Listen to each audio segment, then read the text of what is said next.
Well, hello there. How you doing? Welcome to episode number 5 of the Worship Guitar Show. Great to see you. Tonight's going to be kind of a different hang, and I'm super excited about that.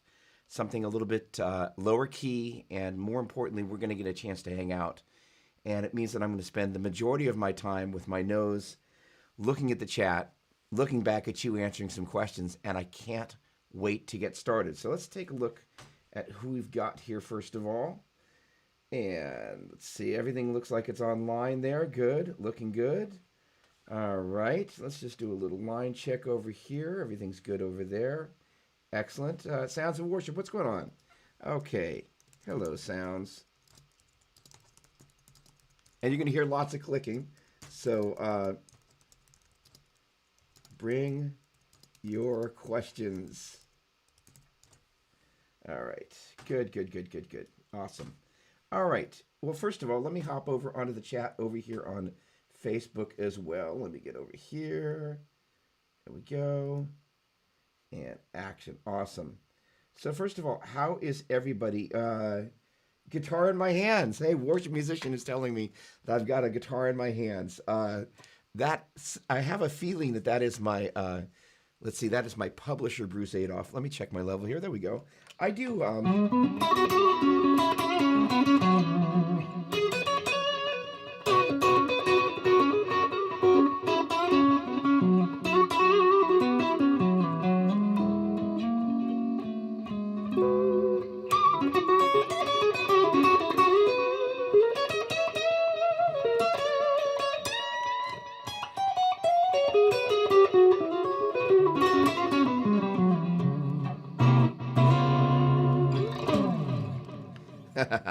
there we go. So I even have a question. What is this lovely instrument? That is a great question there. This is a lovely, I think they call this copper for good reason, duh. And it is one of these brand new Telecasters that's shown up here, fresh out of Corona, California. It is, I think, a 2019 model year. And I just love this guitar. The interesting thing about it, not necessarily a.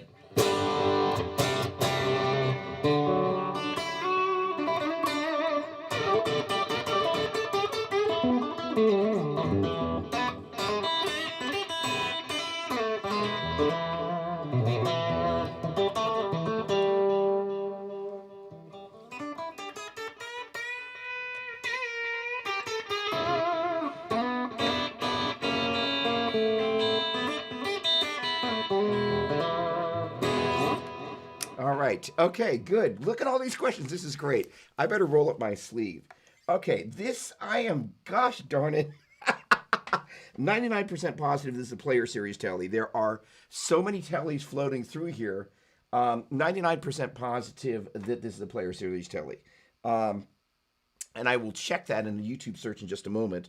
The funny thing is that the Fender folks have plied me in wonderful instruments, and at a certain point, there are enough of them floating around that I pick one up and I'm like, which one is this? And I know that sounds a little strange, but at the same time, so the thing about this guitar, although this isn't necessarily the best tone for it, the bridge position has got some gusto to it. Some tellies have a tendency to thin out a little bit in the bridge. This one stays nice and fat. I backed off on the tone a little bit.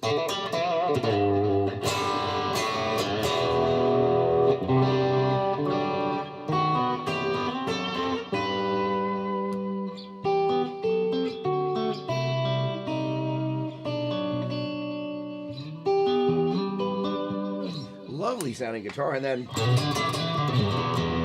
does that neck position thing. It's so stratified for a telly. All right, let me just love the color thing. Bradford Mitchell, what's going on, dude? How you doing, man? Good to see you. Good to see you. All right, let's see if I can do this without this thing falling out of my ear. Thanks so much, Bradford. It is a lovely colored telly. Player Series, amazing value. Yes, it is. Yes, it is. Gorgeous. Don't be envious. All right, let's see here. There we go. All the comments. Come on, bring it up over here. There we go. Let's get you up over here. All right, so the video setup. So the interesting thing about this guy here is this is one of my old HD cameras. It's a Panasonic. I will get you that model number. Holy cow, that's 0 for 2. I'm not doing so good with the Ask Anything thing here, but the deal is that I recently kind of moved over, or not so recently moved over to 4K cameras here. Let's see. For example, let's see if I can pull this guy up over. I think this guy's. There you go. So that's kind of my A shot in the room here with a little Gibson in the shot there. Somebody pull that out right now. So that's my A camera shot, and that is one of my matching 4K rather. There we go. Panasonics, and I've had really, really, really good luck with those Panasonics. And so what you're looking at is an older version of that. And so I have a tendency to kind of stay with something because I have a lot of brand loyalty, because I find once something works, it works pretty well for me. So I've had a lot of love with that. And hey, what's going on, Jim? How you doing, my man? Welcome aboard. Look at all these friendly folks. I love this. So let's see here. All right, let me jump over to YouTube for just a second. Okay. Hey, levels are good. Thank you so much. Very nice tone. Thank you so much. James Knox, what's going on? Good to see you. Thanks so much for joining us. Melissa Doppler, sounds great. Thank you so much. You know, when the wife thinks it sounds good, it actually sounds good. Not that you guys don't know, but the wife is kind of privy to all things comparatively speaking. All right, let's do this. Let me pop this puppy out here. And there we go. Come on. All right. So here's the thing. I think the question about the cameras, I'm going to actually go into a little bit of geeky detail about the cameras. Yeah, Andrew, there we go. Hey, Wayne, what's going on? Great to see you. All right. So let's see. Let me see if I can provide some order here, going through these questions in a logical way. Calm. First of all, thanks so much for hanging out. I am so excited about tonight because I had no plan, and I'm a bit of a planner. So the neat thing about this is we're just going to get a chance to hang out. I encourage you guys to chat amongst one another in the chat there, but it also gives me the opportunity to just go through here. So, okay, good. 99% positive is a player series telly. I will actually do my due diligence. Player series telly,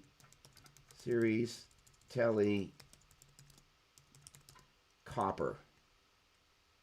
Let's see what we get here. There we go. Double check that this one is actually from the player series. But the interesting thing is that it's such a very interesting finish. No, I do not want to look at that. Thank you. Player series, Telecaster. No, it's not. Okay, copper telly. COPPER telly. Going down the list here.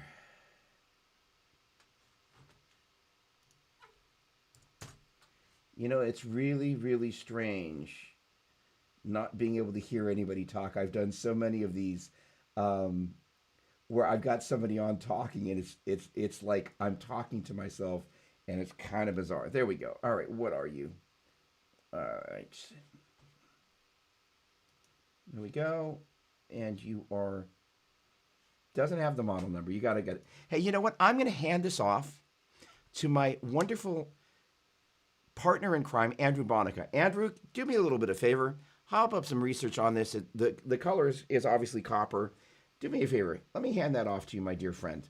Let me get on to some more of these questions. Thank you so much. All right. Jumping over to Facebook for about a moment. The neck.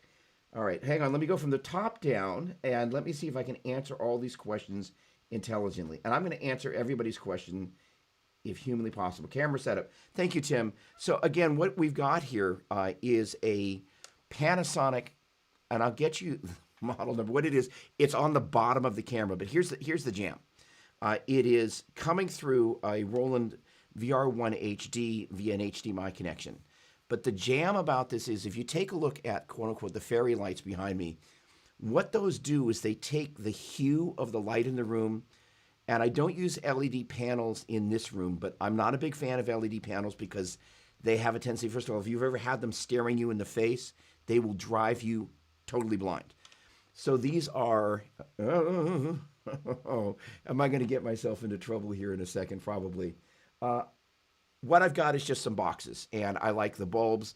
They're generally, with speaking, I'm going to go down a little rabbit trail here, but I like the larger bulbs that you have on a 5-head socket, with each of the bulbs having its own independent on and off.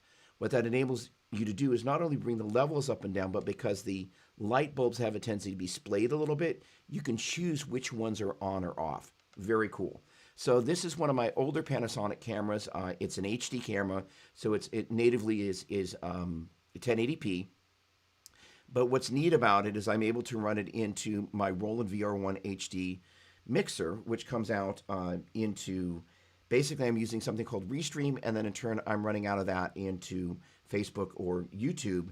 And I'm also using OBS to kind of do a little bit of manipulation with some of the slides and stuff that will integrate increasingly around here. So, but the camera in and of itself, it's not until you throw those lights on there that everything gets really groovy, and then it's really fun. So I will get that camera model. Okay, there we go. Camera setup. Love that finish. It's gorgeous. Slightly envious. Don't be envious. Player series are absolutely great values. Thanks again for hanging out, Bradford. And that is a lovely color, isn't it?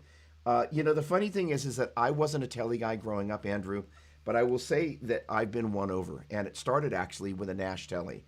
That's hiding over there.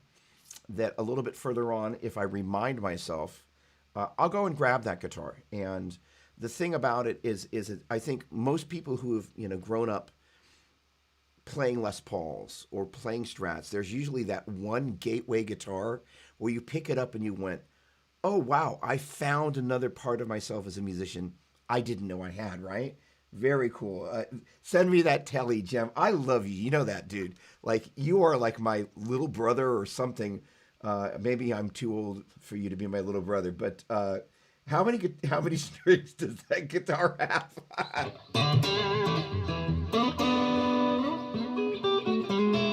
I think 6, at least for today. Let's see here. Where's my Helix? Jesus is watching. Look at this. The Line 6 police are out. I cannot answer that question other than to say I am working on a top secret project with the Helix that I am so excited about. I can barely contain myself, but that's all I can say in this moment. Let's see here. Wayne, great question. Hello, Wayne. Another one of my favorite bros of many favorite bros. The interesting thing is I do buy them in pairs for a couple of reasons. First of all, since we seem to be rabbit trailing down into a little bit of this video content creation thing, which I will gleefully do. Generally, one of my favorite things to be able to do is to be able to cut from an A camera to a B camera. Now, interestingly enough, that right there, besides the slight decoration on the right-hand side of the set, we can ignore that. And this guy right here, this is the 1080p camera. That's the 4K camera. And again, they are, probably like $2,000 price point apart from where they originally started. But generally, I like to have a pair of cameras when I cut from an A shot to a B shot, there's consistency. One of the things that will drive me bonkers is if I go from one camera. Let's see if I can see something in the frame there. That'll be a great example. Let's take a look. There we go. If you take a look at the wood on the right boogie there, got a little bit of light on it. You're going to notice, hang on. I can fix that. Hang on. Let's do this. There we go. No, yep, there we go. You can see that the colors don't match perfectly, right? That one is just a little bit more caramel, and this one is just a little less special. And the interesting thing is, this is the 1080p camera. But the thing about these bulbs here, they really kind of make everything nice and groovy, and I love that. And of course, now I've got a nice crooked shot. But for the sake of what we wanted to do, and we're going to believe that just made this better for Guitar Land here, that the ability to kind of have the two cameras to pick up the room the same way is an interesting thing. Now, here's the other thing that I've discovered, and people are encouraged to make noise in the chat there, is that when I place one camera in one part of the room and I place another camera in another part of the room, they respond differently to the light. So I find that the colors still don't match, which is an interesting thing. So two of each. Yes, kind of like Noah or something like that. Okay. Amps, amps, amps, amps. How is the neck? The neck, the interesting thing is, oh, this is great. Oh boy. So first of all, Jared Bass, how you doing, man? Um, so let's talk about necks. The interesting thing is if you guys hang on a second, let's see how far up I am in the chat here. Oh, you guys are awesome. There we go. Andrew, what is this? American performer, Telecaster. Thank you very much, Andrew Bonica. Give yourself a raise. Andrew is part of my team, and he is one of my most beloved friends. And kind of the moral of the story is that this is all about relationship, isn't it? Like that's just one of my favorite things about everything music is that it is all about the relationship behind it. Thank you for that. Okay, so the thing about guitar necks, I would love it if people would make a note in the chat there. Your last guitar, did you buy it online? Did you buy it in person? Did you buy it off Craigslist? Was your roommate asleep and you kind of nabbed it and put it in your car? I don't know. So the thing is that it is not a particularly chunky neck, and it's basically kind of a classic C shape, which is something that Fender is doing an awful lot that I like. If you take a classic C, if you will, and you round this part out a little bit, I guess it's not rounding it, but kind of jutting it out, and do the same on the upper side of the neck, it kind of creates, if you will, a D shape. And for the size of my hand,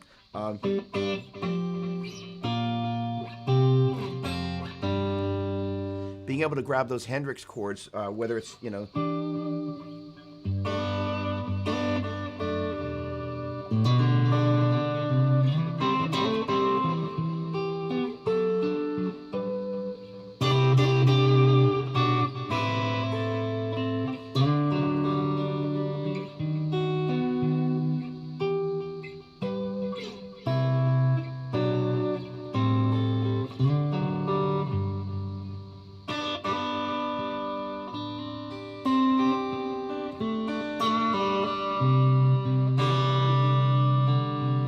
here comes the F.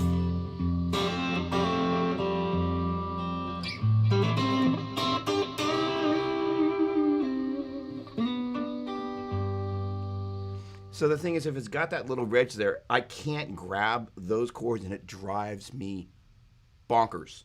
So the neat thing is that this has kind of become the standard Fender shape that's on pretty much everything I'm seeing come from them, and it's really lovely. The other thing, as long as we're on necks, and let's see if I can get this close enough so you can see it. If you're on a mobile device, you're not going to see it, but at the edge of the neck there, and I'm on the verge of doing something totally disastrous, and hang on. There we go. Hang on. Let's see. I should be able to see that from there. Let's see if we can do this. Here we go. B-cam. Okay. So as you take a look at the edge of the neck there, come on, pull focus. Come on, you little sucker. Pull focus. Or don't pull focus. All right. Well, you could, if it were to pull focus there, it was a good idea until it wasn't. But if you take a look at the edge of the neck there, it's got what I believe they refer to as purfling. And I remember when I was studying with Joe Satriani, I bought my first, I'm going to tell the story. This is kind of fun. And it ties into this sort of, it ties into it a lot.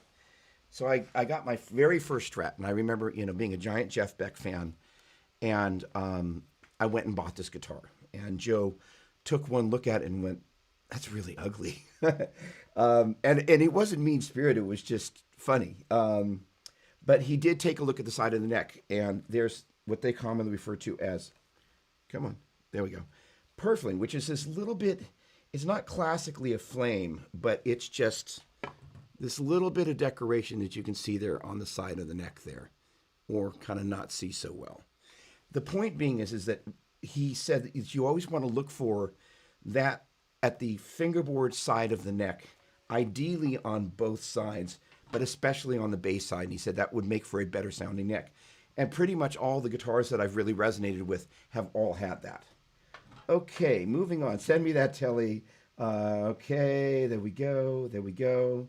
There we go. There we go. All right. G&L. Okay. Awesome. Matt Key. Oh, great. I didn't know, Jared, I didn't know you played in a band with Matt.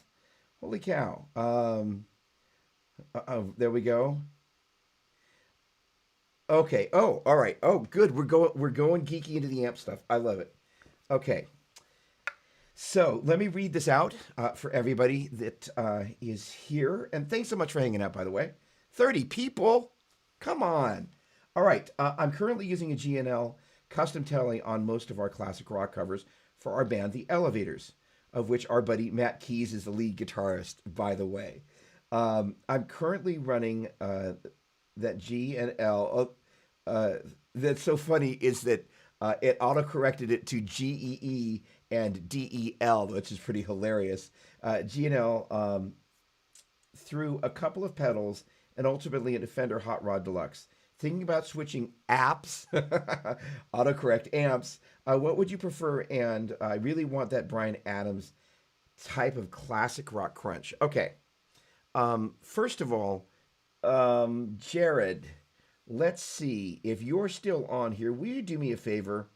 Um, can you scroll up to this comment? And I'm believing that I'm going to see your reply in the chat here. Can you tell me which model of the Hot Rod Deluxe you're using?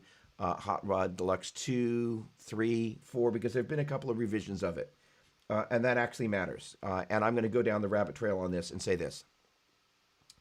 Um, there's a guy named Stan Cody that was on this show actually a couple of weeks ago, and he worked with Lincoln Brewster on the Lincoln Brewster Strat, but he also did the redesign for the Hot Rod Deluxe 4. And in the previous versions of the Hot Rod Deluxe, there was a frequency at about 2.5K. That is to say, somewhere right around here, there's a really not very pleasant guitar frequency, which probably sounds even less pleasant like that. But you could not get to it through the EQ, and it was just present and everything. Okay, Hot Rod Deluxe 3. Thank you for that, Jared. So the thing is that I would dump the Hot Rod Deluxe 3.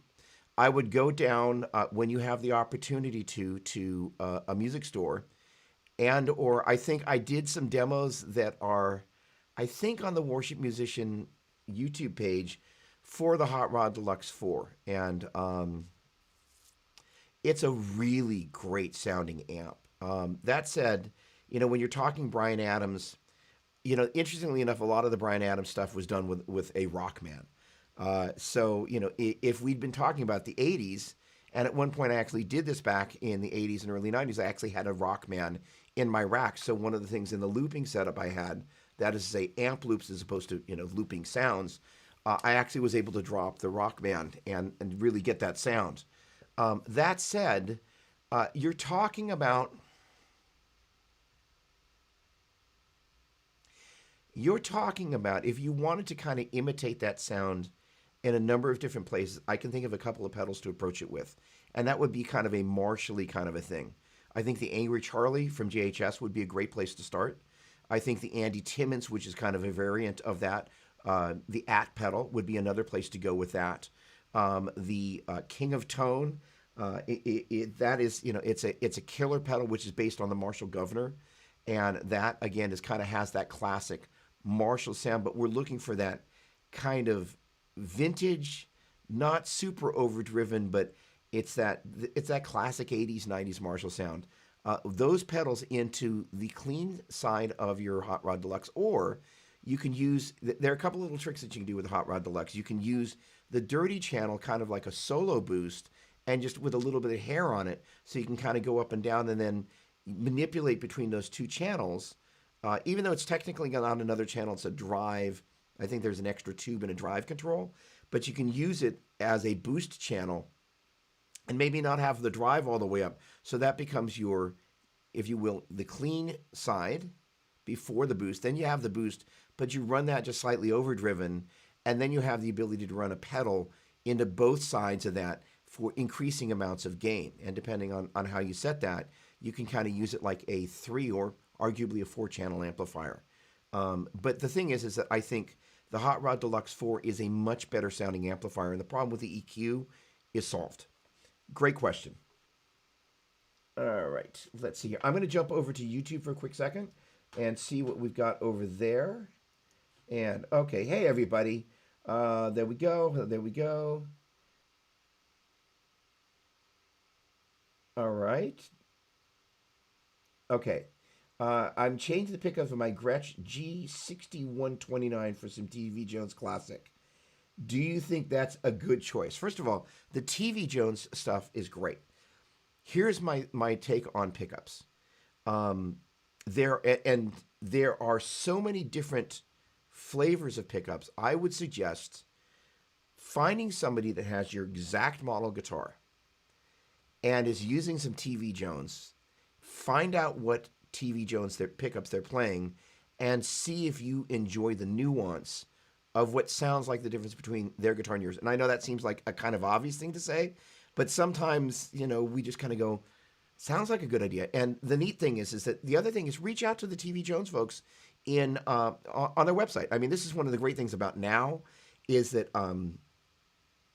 you can reach people so long as they're on top of their email, which a lot of people I think seem to be, and just kind of go, as a consumer, I'm needing some help. The other thing is reaching out to any of your retailers that carry the TV Jones stuff and asking them, to say, hey, this is the guitar that I've got. Which TV Jones pickups would you suggest? And that would be great. And one of the things that I have been threatening to do is take, I've got a Gretsch here that I'm going to just start changing stuff out on. And the neat thing is that being able to go through different revisions and potentially use the same rig to record it, so you can kind of come back after the fact and kind of go, what did I like about it? What changed that maybe I didn't like about it? So you can have a quantitative way, because once you start playing it, it's hard to remember what it was. But if you record it with some sort of continuous rig like a Helix or something, makes it really easy to track that process. Awesome. Okay, thanks for hanging out, James. Really appreciate it. Okay, there we go. Okay. Where, ah, okay, Andrew Monterosa. Sorry, I'm terrible at rolling the R's. So I have been called out. That's okay. That's a good thing. So let's see if I can do this without destroying anything. There we go. All right. I make no promises about this guitar being in tune, but they have tuners for that stuff. So this is a guitar that came to me as a result of a guitar I picked up at Norman's Rare Guitars back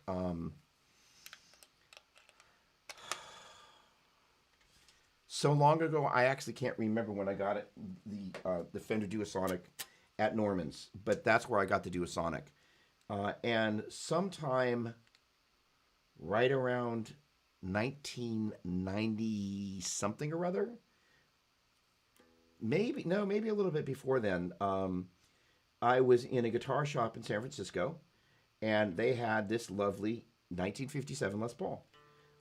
And it had a little bit of abuse. There's a hairline crack, and unfortunately, I'm going to have to get a better B cam, but there's a little, you can actually barely see it, even in the best of light, but right down the middle back of the neck here, and you can see this nasty little scuff that you've got going on right here. But basically, there's a small crack down the middle of the back of the neck. But when the people that found the guitar got it from the guy that had owned it, the interesting thing was that the pickups were hanging out, and they were PAFs, and they still are. So this guitar really has and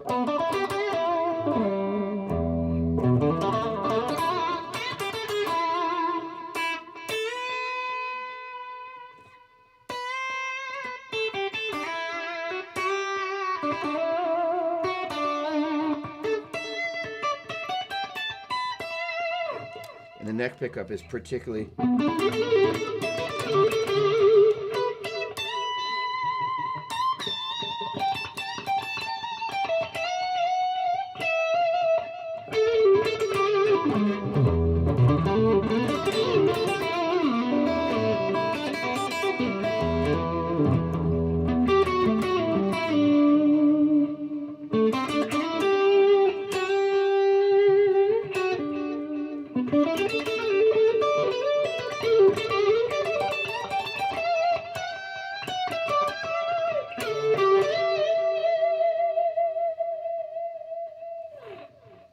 kind of like that. And the funny thing is, and I'm really glad you asked. Actually, playing a Les Paul is a markedly different experience. I grew up before I got the Strat.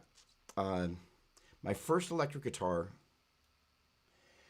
was a 1964 Jaguar that my parents bought at an auction, and this would have been like 1970, early 70s. So at that point, it wasn't really old or vintage, unlike me, old and vintage. But the thing is that the guitar, it was already kind of scuffed on the finish. So ingeniously, we sanded it down out on the deck up above here, and and then this is actually a classic story. This is a good reason not to do drugs. So I'm actually just gonna just go there. Um, I thought it would be really good idea to sell that guitar and trade it for a bag of dope, bag of weed. But there's a best part of this story. So I got the last $50 from the guy, and on the way to go buy the bag of weed, I lost the $50. That was just God going, "You are a schnoik, and you didn't deserve the guitar, and you don't deserve the $50." And this is, yeah. So really, just say no. So in any case, the next guitar after that was a Gibson L6 Deluxe, which was a wonderfully mediocre guitar. My stepfather and I changed the pickups on that right around 1978 to a pair of DiMarzios, a super distortion in the neck and a dual sound in the bridge, which is basically a super distortion with a coil cut. And then the next guitar after that was a Les Paul, a 1971 Les Paul Custom, which I sold, and that guitar, I saw a picture of it. A buddy of mine tracked it down, and I'm going to forget the name of the English band. Maybe they're Irish. Mumford and Sons. So one of the guys in Mumford and Sons bought that guitar. So I hope they've kept it. Maybe someday I'll actually get a chance to see it again, which would be really cool. Then I bought the famed Mauve Strat that Joe Satriani so hated the color of, and then the sticker guitar that was on the cover of the first Doppler record, and then it's been a slippery slope ever since, and I haven't looked back. But this guitar is very special, and I spent a couple of years really kind of hanging out in Les Paulville, and it's such a different approach. The shape of the neck, the scale, the sound, even though many of the kind of Fender scale instruments I play have humbucking pickups, this guitar is just a very different instrument. Now, what's interesting about this guitar, if you take a look, you can actually see that, like the back of the guitar, the face of this is mahogany, which means it was a gold top in its former life, because the gold tops did not have a maple top. Now, here is the little collector's tip of the day. I'm just having all sorts of fun. My wife actually said, "You're going to have a lot of fun tonight." So I received that. There are a number of gold tops from the 50s that were actually sometimes even flame tops, but they were standards with a maple top, and they were just guitars. It's like, put a gold top on it. We got a gold top order. Great. But a buddy of mine is a vintage collector, and so kind of one of the ways you can actually tell on a gold top is you just pull the pickups out a little bit, and you can usually see if the top is maple or not. This one is not, but this has been a great guitar, and she's been with me probably at this point 25 years, and I love this guitar. So the pickups are actually original PAFs, which is pretty darn cool. Thanks for asking. And yes, they are all that. So somebody's gonna ask, what makes a PAF sound the way it does? They're as you kind of heard, even in the neck, it wasn't tubby, right? Sometimes humbuckers in the neck can be boaty, tubby, but then you go to the bridge, it's not shrill, it's full bodied, and it just kind of has that thing. This is the guitar that when I'm doing demos and I'm going to do something that's kind of like Bonamassa-esque, first of all, on this guitar, I only put nickel strings, and because those are the strings that would have come on it originally, and it's kind of the era appropriate strings, and they really have a tone that's not quite as bright, and it just fits the instrument so well. So I'm very specifically going for a certain type of sound. Okie dokie. Hold on, is it $1? Oh, there we go. There's the price. The American Performer Telecaster, $1,149 at Sam Ash in stock. My guess is you can also find that at Sweetwater. Okay, nice Les Paul. Thank you. I swear I saw a black one in a different episode. Andrew, yeah, so the deal is that this thing really does in the right, there we go, in the right light starts to look black, right? So it's not until you get it under those lights, which is kind of the neat thing about a guitar like this. Is it black? Is it purple? Is it both? It's kind of neat, which is very cool. Let's see there. Thank you. All right. There we go. I can't, Nathan, I cannot play Eugene's Trick Bag from Crossroads. Oh, awesome. Go for it, dude. Way to go.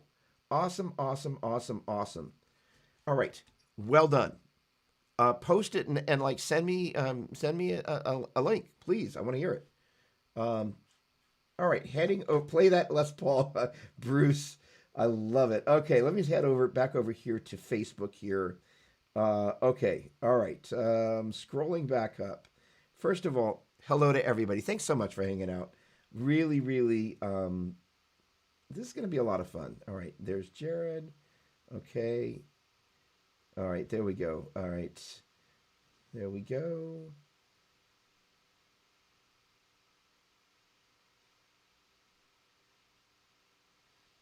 Andrew, you are the best.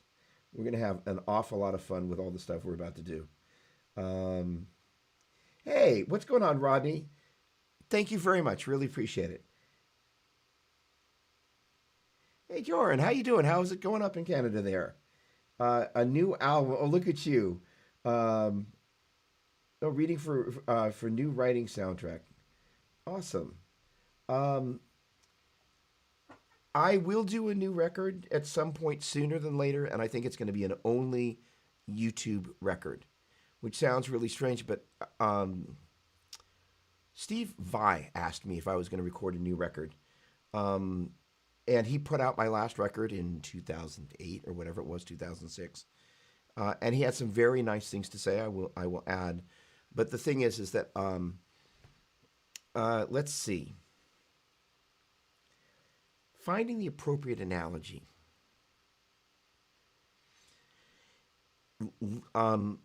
Putting out a record is kind of like going to, if your life was dependent on going to a casino and rolling the dice for what your next 4 years might look like.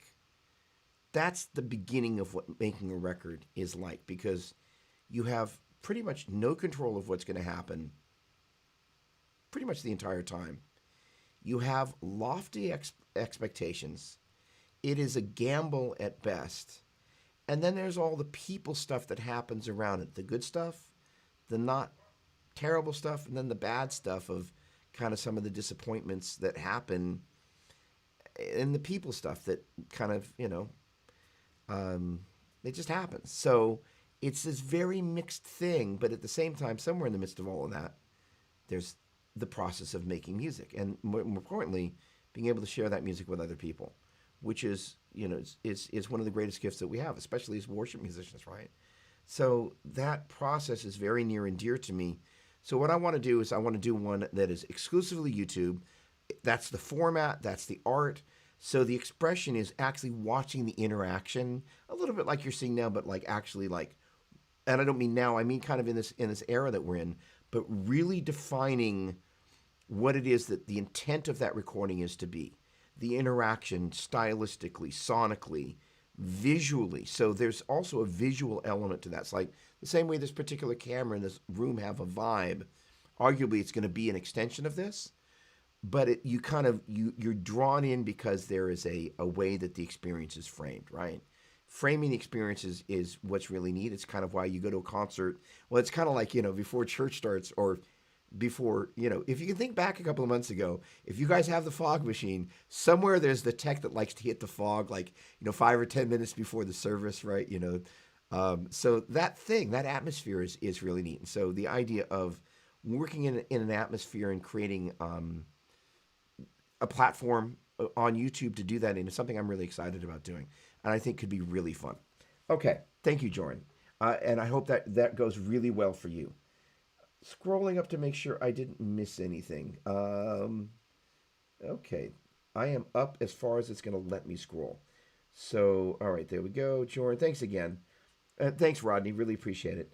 Uh, okay, Sean, what are the light bulbs called in my background? We call them fairy lights. I got them on Amazon, and I guess I'm going to get pulled into pulling up an affiliate link, which is really so slightly funny and awkward simultaneously. So I'll put the link of those up when uh, I'll post this on YouTube, the replay of this, and then also I'll put the link of that up on the Worship Musician channel once that happens, and then I'll hopefully have the sound as a mind to also go back and find your question and put the link to that. But I love these lights. Basically, I put them everywhere that I'm going to shoot video because, again, what they do is they just kind of take the cameras and just soften the shot up, which is one of the things that I like. And again, the skin tones, instead of the most important reason I like to use them is I don't like to have a blue skin tone. Like it's really kind of looking like you're somehow you spend all your time indoors. Not that I ever would do that. So what that does is it somehow makes the camera think that I actually look like I spend time outdoors, which I don't do an awful lot of. For better and for worse, when recording, okay, awesome. When recording acoustic guitar and vocals uh, for a worship video with your phone, oh, I love this. What is the easiest way to add reverb to both guitar and vocals, or is this not easy to do? Okay, Jeff, that is a great question. So let's slice and dice this because it opens a number of different conversations. One is, let's see if I've got this on this phone. Let's see. Give me just a moment. I think I had it on an iPad, but I'm not absolutely positive it made it over here.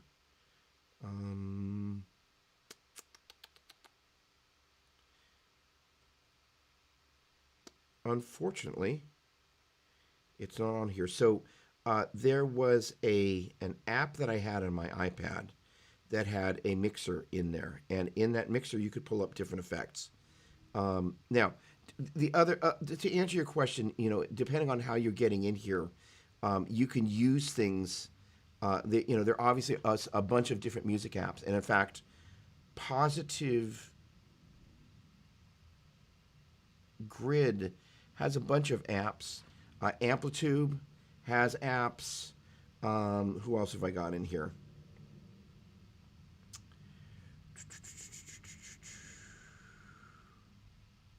So that is to say, there are a number of applications that you can add reverb inside the phone. If you're using an iPad, you can use GarageBand, and again, you can add some reverb there. Now that said, I am a voice memos fanatic. Now, if you look at this, seriously, I mean, like that. Oh, hang on. No, you can't see it. If you could see it, no, totally blown out. That's me just scrolling. I record a ton of voice memos. So the point being is you can export those out into your DAW and then add reverb after the fact. So if the question is specifically, hey, I want to do it inside the framework of the phone, there are ways you can do that. But the other thing is that maybe it's just exporting it. The other thing is there is a great microphone from the folks at Shure called the MV88 Plus, and it's got an application that comes bundled with it that is nothing short of phenomenal. As a matter of fact, I'm kind of keep touching on some of this stuff. Tomorrow night on Doppler's Gear Garage on Facebook.com/Doug Doppler and YouTube.com/Doug Doppler, there's a whole slew of content creators and some manufacturers that are going to be on there talking about all of this crazy stuff. And in fact, one of the guys, Brian Kehoe, who works for Dunlop, my buddy Andrew, came up with a genius solution. Andrew,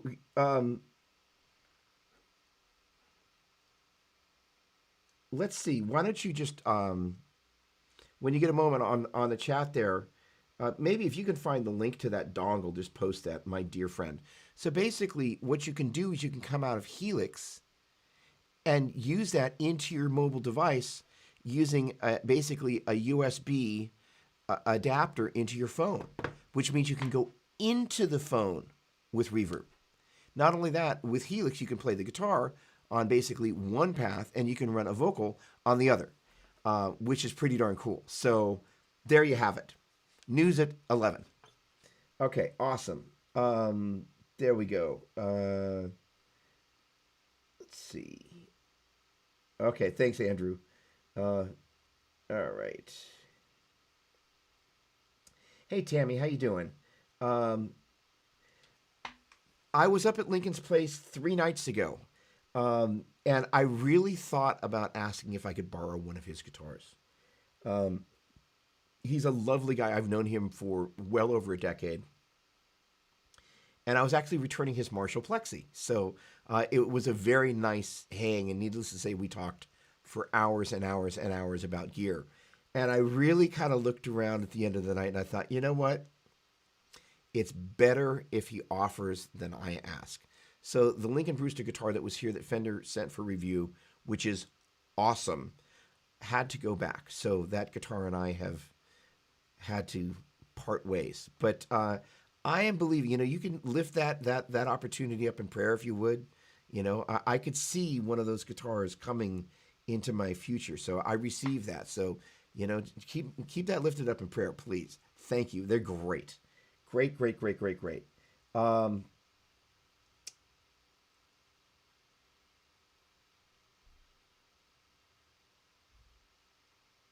Okay, there we go. What do I think of the Roland Blues Cubes and Eastman guitars? Um, Tomorrow night on this other thing, we've got RJ Ronquillo, and I think he kind of made a big part of his reputation as a demo guy, demoing for Eastman guitars. I have never played an Eastman guitar, but they're supposed to be great. Now, the Roland Cubes, the new Cubes are awesome. There's a guy named Jeff Slingluff who designed the DL4, the HD500, Waza Tube Amp Expander, GT1000, the list goes on. So he's had a huge amount to do with the latest revisions of the Cubes, and they are awesome. Upstairs, I've got the Eric Johnson Cube with the kind of Tube Logic module in there, and it sounds great. So I think they sound great. And what's neat is the day and age we're in is like, I love tube amps. I'm a huge fan, but at the same time, the funny thing is there are these little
So that's like a little kind of $300 Fender modeling amplifier. I'm like, honestly, the kind of slightly tragic part about it is I've got like a lot of really nice amps.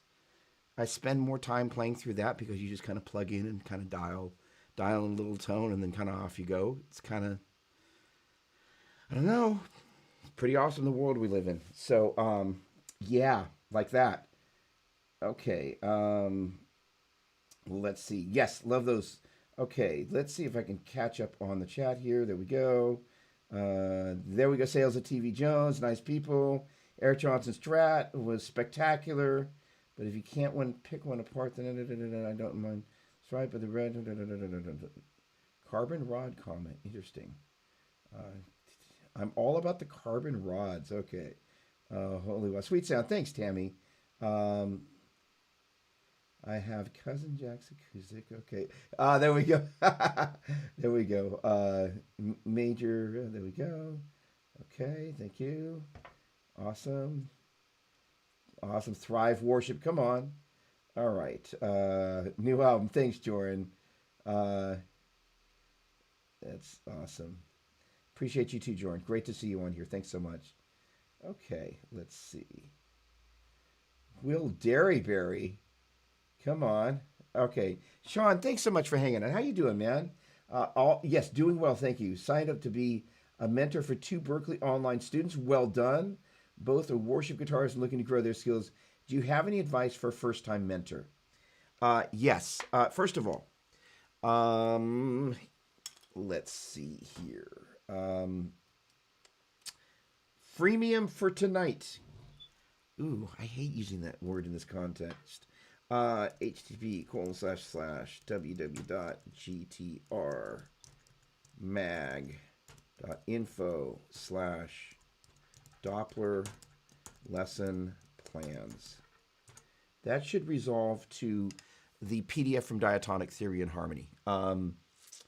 And the great thing about that is it represents the body of work that came out of the things that I learned from studying with Joe Satriani. So it's kind of like it's all laid in there. That was the PDF from the DVD, so you don't obviously get the DVD content there, which, by the way, just for the sake of conversation, Andrew and I are in the process of repurposing so people can actually pick that up if they're so inclined. But it's basically going to be the video for that, kind of partnered with the content from the PDF.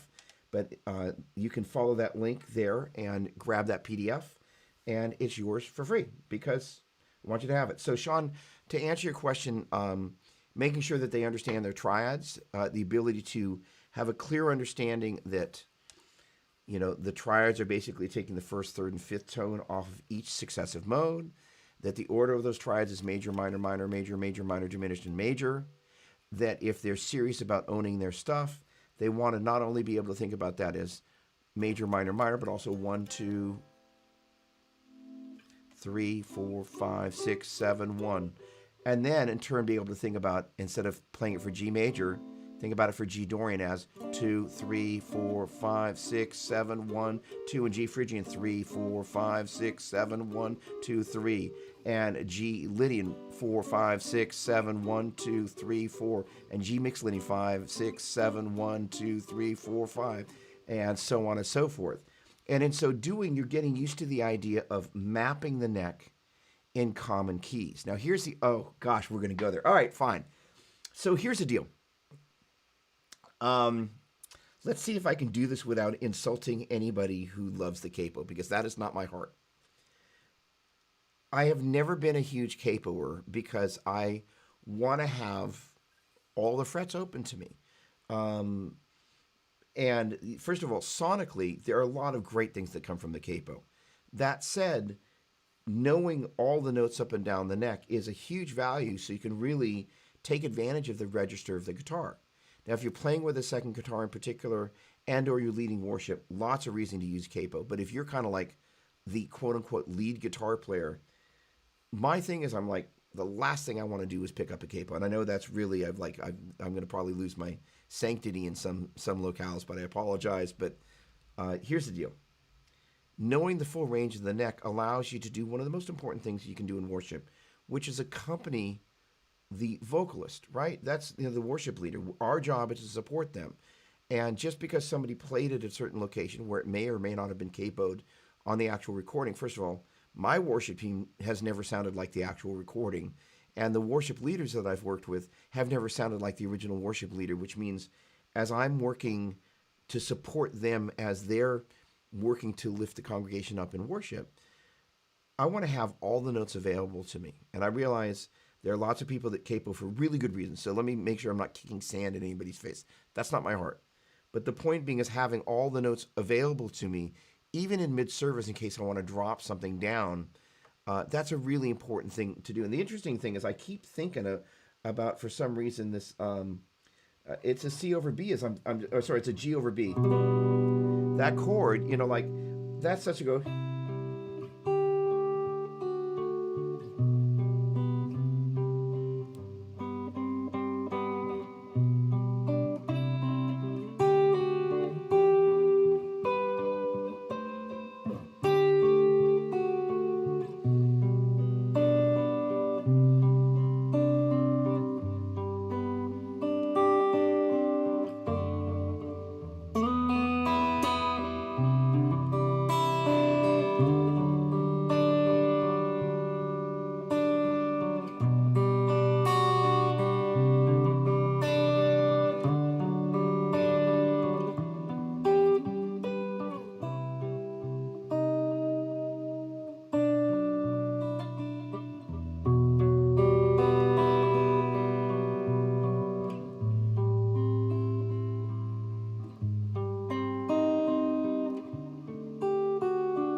Here comes the F. I'm like the woman in multi-tracks. Here, F. I don't know why I'm calling it out tonight, but the point being, having access to all those notes. So, all right, I'm going to let you guys in on a little secret. So, this is kind of one of my favorite things ever. Playing rhythm guitar is really, if you kind of can do it I want to use the word crafty in a nice sense of it. If you can be crafty about your rhythm guitar playing, you're really soloing the entire time. But nobody else knows it. And it's really kind of taking a piano accompaniment approach to things, such that you kind of...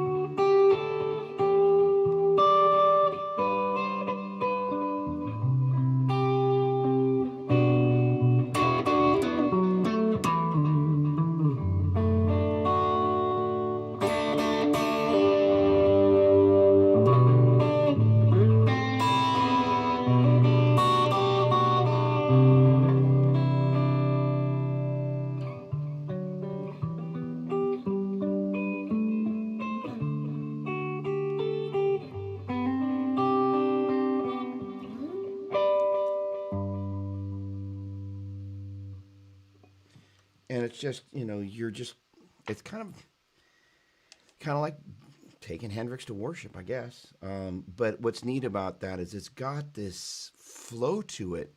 And it's one of the reasons I always make a point of listening to the original recording, grabbing any of the things that are really indicative of that, and then listening to what's happening in the keyboard part and the guitar part and the bass part supporting the vocals, and then kind of making some decisions. Well, there's already 10 guitar parts. Who's going to notice if I'm playing some combination of those, as well as adding some other things that are going to better support the vocal melody line in the framework of maybe, your local church where maybe the keyboardist doesn't have all, Peter James parts or whatever it's going to be. So I don't quite know how I got there, but that was a nice distraction. So the Berklee thing. So yeah, being able to own the neck.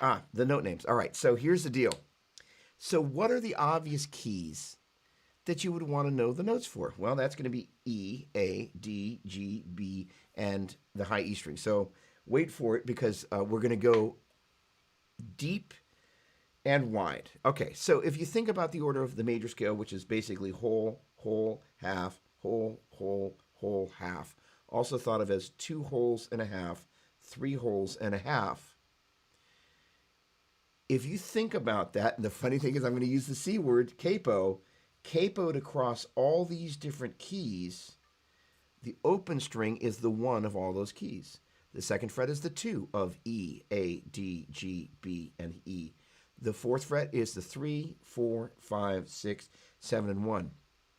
So the neat thing about that, and I really, the longer I teach, the more I just kind of go, how is it that was just staring at me? I mean, seriously, like if you're thinking about it, like how stupidly obvious is it? Well, of course, that's the 1 of all those different keys. And of course, that's the 2, and that's the 3, and the 4, but never occurred to me. So one of the things that I've tormented my students doing is, first of all, making them go E, F sharp, G sharp, A, B, C sharp, D sharp, E, E, D sharp, C sharp, B, A, G sharp, F sharp, E, A, B, C sharp, D, E, F sharp, G sharp, A, G sharp, F sharp, E, D, C sharp, B, A, D, E, F sharp, G, A, B, C sharp, D, C sharp, B, A, G, F sharp, E, D, and G, A, B, C, D, E, F sharp, G, F sharp, E, D, C, B, A, G. And the B string is where you got to do a little bit of heavy lifting. B, C sharp, D sharp, E, F sharp, G sharp, A sharp, B, A sharp, G sharp, F sharp, E, D sharp, C sharp, B, E, F sharp, G sharp, A, B sharp, B, C sharp, D sharp, E, D sharp, C sharp, B, A, G sharp, F sharp, E. And so the neat thing is that you're just thinking, all right, well, for example, the B string. All right, we already know is 1, hold a 2, hold a 3, half to 4, hold a 5, hold a 6, hold a 7, half to 1. So that's B, hold to C sharp, hold to D sharp, half to E, hold to F sharp, hold to G sharp, hold to A sharp, half to B. B, half to A sharp, hold to G sharp, hold to F sharp, hold to E, half to D sharp, hold to C sharp, hold to B. It's not that hard once you get used to doing it. It's just a little scary at first. But the neat thing about an exercise like that is then you kind of begin to go, okay, well, that was cool. Dorian, E, F sharp, G, A, B, C sharp, D, E, E, D, C sharp, B, A, G, F sharp, E, and so on and so forth. And then you begin to realize kind of once you get used to seeing it for major and then Dorian and then Phrygian, you now have 5 different keys. That is to say E, A, D, G, and B times 7 different modes. So that's 35 different options of what you can do up and down the neck here. Pretty cool. Moving on. Great question. That was oh so much fun. I could geek out on that all day. Well done, Sean. Okay, let's see what else we got here. Okay, there we go. Berkeley Mentor. There we go, Andrew. Thank you. Andrew, I love you, bro. Awesome. Excellent. There we go. Thank you. Lightning to USB camera adapter. Bring it on. Andrew has got my back. Thank you so much. Awesome. Hello, Melissa Doppler. Matt Keys. How you doing, bro? Nice to see you. Thanks for tuning in. Really appreciate it. Thanks, Tammy. Okay. Sean, with great pleasure. Discussion on capo and why it might not be as good a choice is very helpful. Love the thoughtfulness of where we as guitar players fit in around the band. Awesome. Great rhythm guitar player. Absolutely, Andrew. You can get away with all sorts of stuff that you can never do when you're actually playing quote unquote lead. Taking Hendrix to worship is very cool. Awesome. Agreed. Okay, Pamela Morton. How you doing? I am a worship keyboard, and I'm going to jump over to YouTube after this question. I'm a keyboardist at church, but play guitar too. Our worship leader is an excellent guitarist and taught me a lot. And I am just recently getting into using an amp and pedal. Woohoo! When setting the sounds on a pedal for acoustic guitar, can you help me understand what the terms like flange and gain and body res? That was beautiful playing. Thank you. Okay. Let's back up a step. So I'm judging by this, the acoustic guitar. So it's an acoustic electric guitar.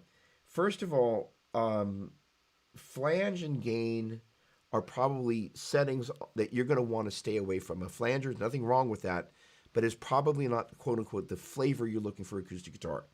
Gain also means that you're going to start to get some distortion, and hopefully it's not going to make you go out of tune, but I think I am now. The idea is that you, I've already got one. There you go. How observant of me. So the ideally, as you're working on acoustic guitar, so let me answer your question, not tuning. First of all, Fishman makes great acoustic amps. You can't go wrong with them. The other thing is most of those amps have got reverb on there, which sounds really nice. Now that said, for anybody watching, if you're, yes, Helix does a great job, but my jam back when I was spending a lot of time playing acoustic electric in a worship setting was using the Keeley makes a compressor that's basically the chip from the old 166 DBX compressor. And so it's a black pedal. I think it was primarily designed for bass, but because it was the DBX compressor, when I play acoustic guitar, it's an interesting thing because I think you're asking a couple of questions where whether it was intended or not. One, it's a question of approach. Two, it's a question of once you choose an approach, what tools you're going to take. When I think about playing acoustic guitar at church, I'm usually thinking about the idea of taking the guitar and plugging it straight into a mixing console in terms of the types of effects that I use for the types of sounds that I get. And one of my favorite things to do, not necessarily a super Christian movie, but Lord of War, as I recall, has got this really pretty music at one point where it's got this acoustic guitar thing. And I love the sound. I can't really imitate it on this guitar, but I can kind of,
not necessarily the same texture, but that kind of acousticy thing. Like I am just a sucker. The moment that comes on the film, I'm like, and out comes the phone. I'm like recording voice memos, like because I'm always looking for harmonic cadences to lift. So backing up a step, when I think about that approach,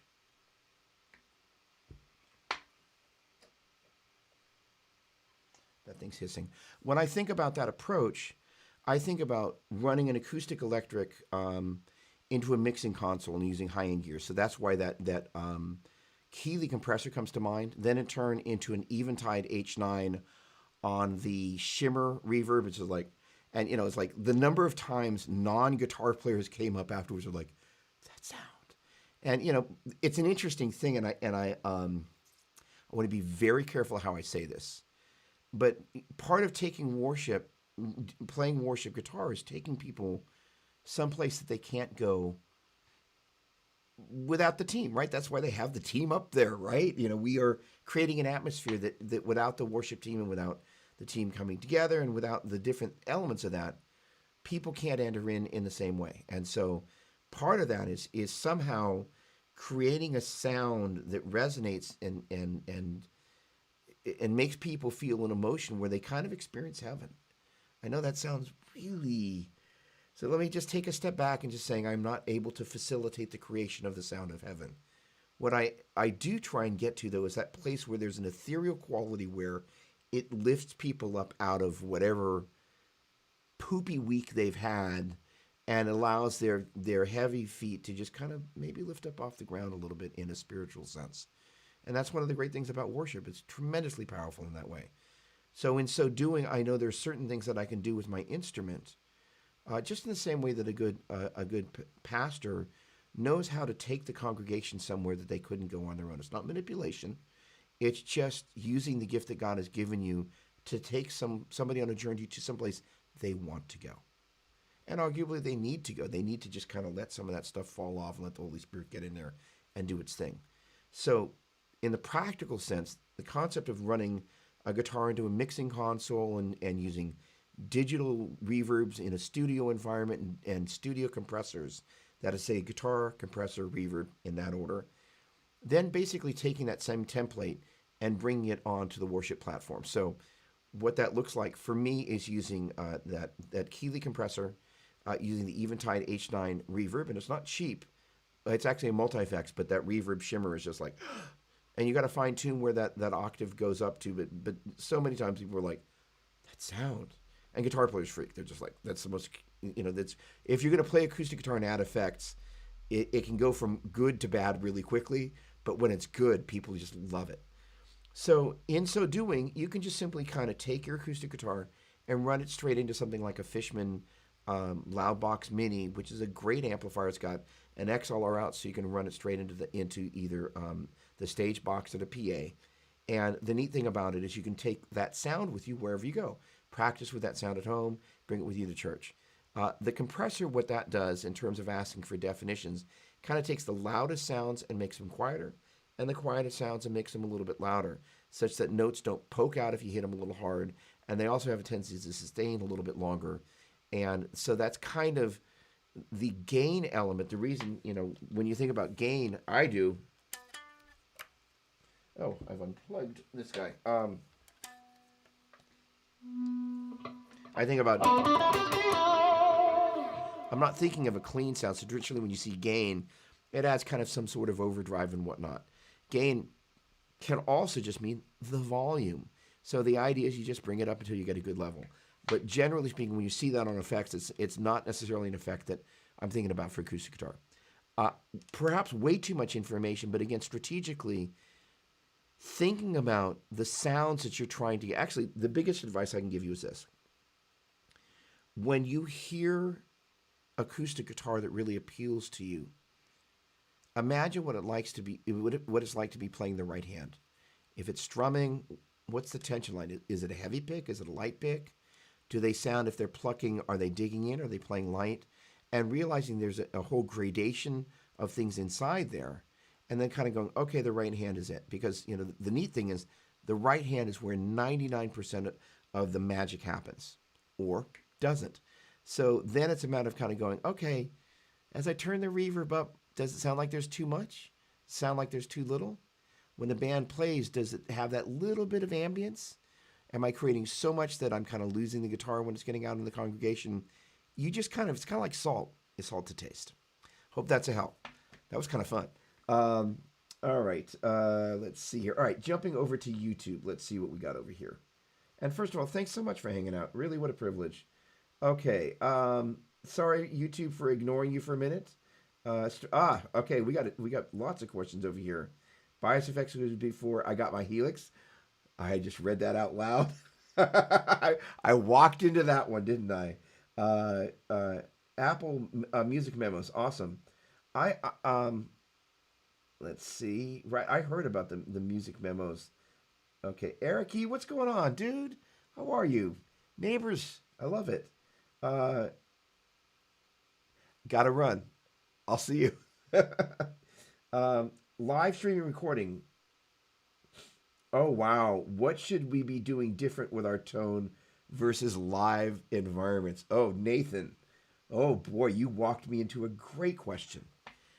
Okay. The one thing that is totally consistent, that's just, oh, boy. How do I, and I see Andrew, thank you very much for hopping in. You're a rock star, dude. Look at you go. The most important thing you can do with streaming is listen back. And I can assure you from personal experience, it will be one of the most painful processes of your life. There's nothing worse than going, I really played it like that. I really, because the thing is that I'm a mad preparation freak when it comes to church. I spend hours listening to the songs, learning them by recognition. So, that spending time with them when I used to go on the treadmill at the gym, just kind of letting him get into my subconscious, so them by sound. And both Saint Pope and James Duke referred to that process. You just got to know them, and then in turn, I'm not huge on charting stuff out, but I will chart some stuff if there's something that I'm just like, I keep missing it. Now, that said, I used to belong to a large church in the area here, and you'd leave rehearsal with a CD, which I loved. And most of the time I cringed because I'm like, I really thought it was amazing, and I listened to the CD. I'm like, oh. And what was so valuable about that, it was instant feedback, and it immediately allowed me to go, okay, I got a lot of work between Thursday night and Sunday morning. So the number one thing that you can do is just listen back and go, again, one, too much effect, too little effect. I guess that's two, but one A and B. Two, I'm going to step into this. I don't know how else to do it. Um, there are conversations that get had about the balance of things in mix. Um, oh boy, I'm going to go all in here because again, no question unanswered. So within reason. So here's the challenge, and at Worship Musician we have a very special relationship with the Multi-Tracks folks. So let me clarify that they have a lot of love for us, and we have a lot of love for them. And I absolutely love what they do on many, many, many levels. And one of the things they're adamant about is like they're like, look, we're not here to replace your band, you know. And one of the things that they mention, and there are times like, somebody got called into work at the last minute. We don't have a bass player. Well, how are we going to do a live without a bass part? Well, you got to fly it in. But I think it was also my buddy Fuller also mentioned the ideas like, hey, look, you know what?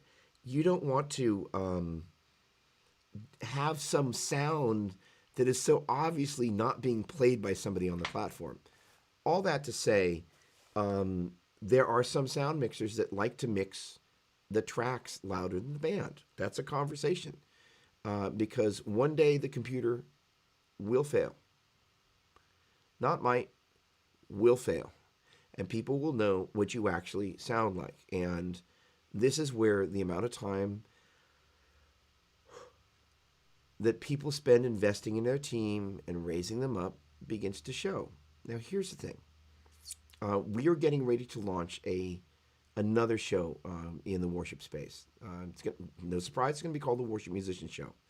And one of the things we're going to be talking about is kind of how we can, through that show, and it's taking the worship drums, bass, and key show is going to be merged into the back end of that show because we just thought, you know what, we can only achieve so much, but by kind of putting them together, I can actually manage to stream 3 nights in a row without losing my mind. And, the thing is, I rather love doing this, but I also want to make sure I do things with the efficiency that I need to do them, such that I'm really serving people, right? Because that's what it's all about. So the thing is that getting a chance to realize is like churches are busy being churches, like raising up musicians in terms of seeing people get saved on Sunday. Honestly, seeing people get saved on Sunday is the main event. Bringing Jesus into people's life is the main event. And sometimes we're just busy doing other stuff that is arguably just a little bit more important. And some churches are really well equipped to raise up musicians like Hillsong, and others aren't. And that's just what it is. It's like if you have a moped and think you're going to show up at a Harley Davidson get together, you're kind of on the wrong vehicle. And that's just okay. Love your moped. Thomas Nordig loves his moped or scooter, I guess. So the point being is like embrace what your church is. And then if you find that you're not able to get fed the things that you're hungry for, what we're trying to do with the Worship Musician Show, the real heartbeat behind that and nights like tonight is go, bring us your wounded, like how can we help? Because the thing is that it's not always something that a church is equipped to do. It's not something the church always has time to do. And, any of you that have been in leadership, quite often you find there are problems with creatives that sometimes not everybody on the team knows about, that the energy that could be spent raising up musicians is actually spent keeping people from going off the rails, right? You with me? So what I'm trying to say is that churches, as much as it seems like a really obvious thing, it is an obvious thing, and sometimes they just don't have the bandwidth. So we're trying to find really good ways to be able to help churches fill that void and be that partner in ministry. All that to say, what the heck was I talking about? Right. So here's the deal. You're probably going to find out that the mix sounds a little bit different than you might have had in mind. But the best thing you can do is go, what does my guitar sound like? And that's going to tell you everything.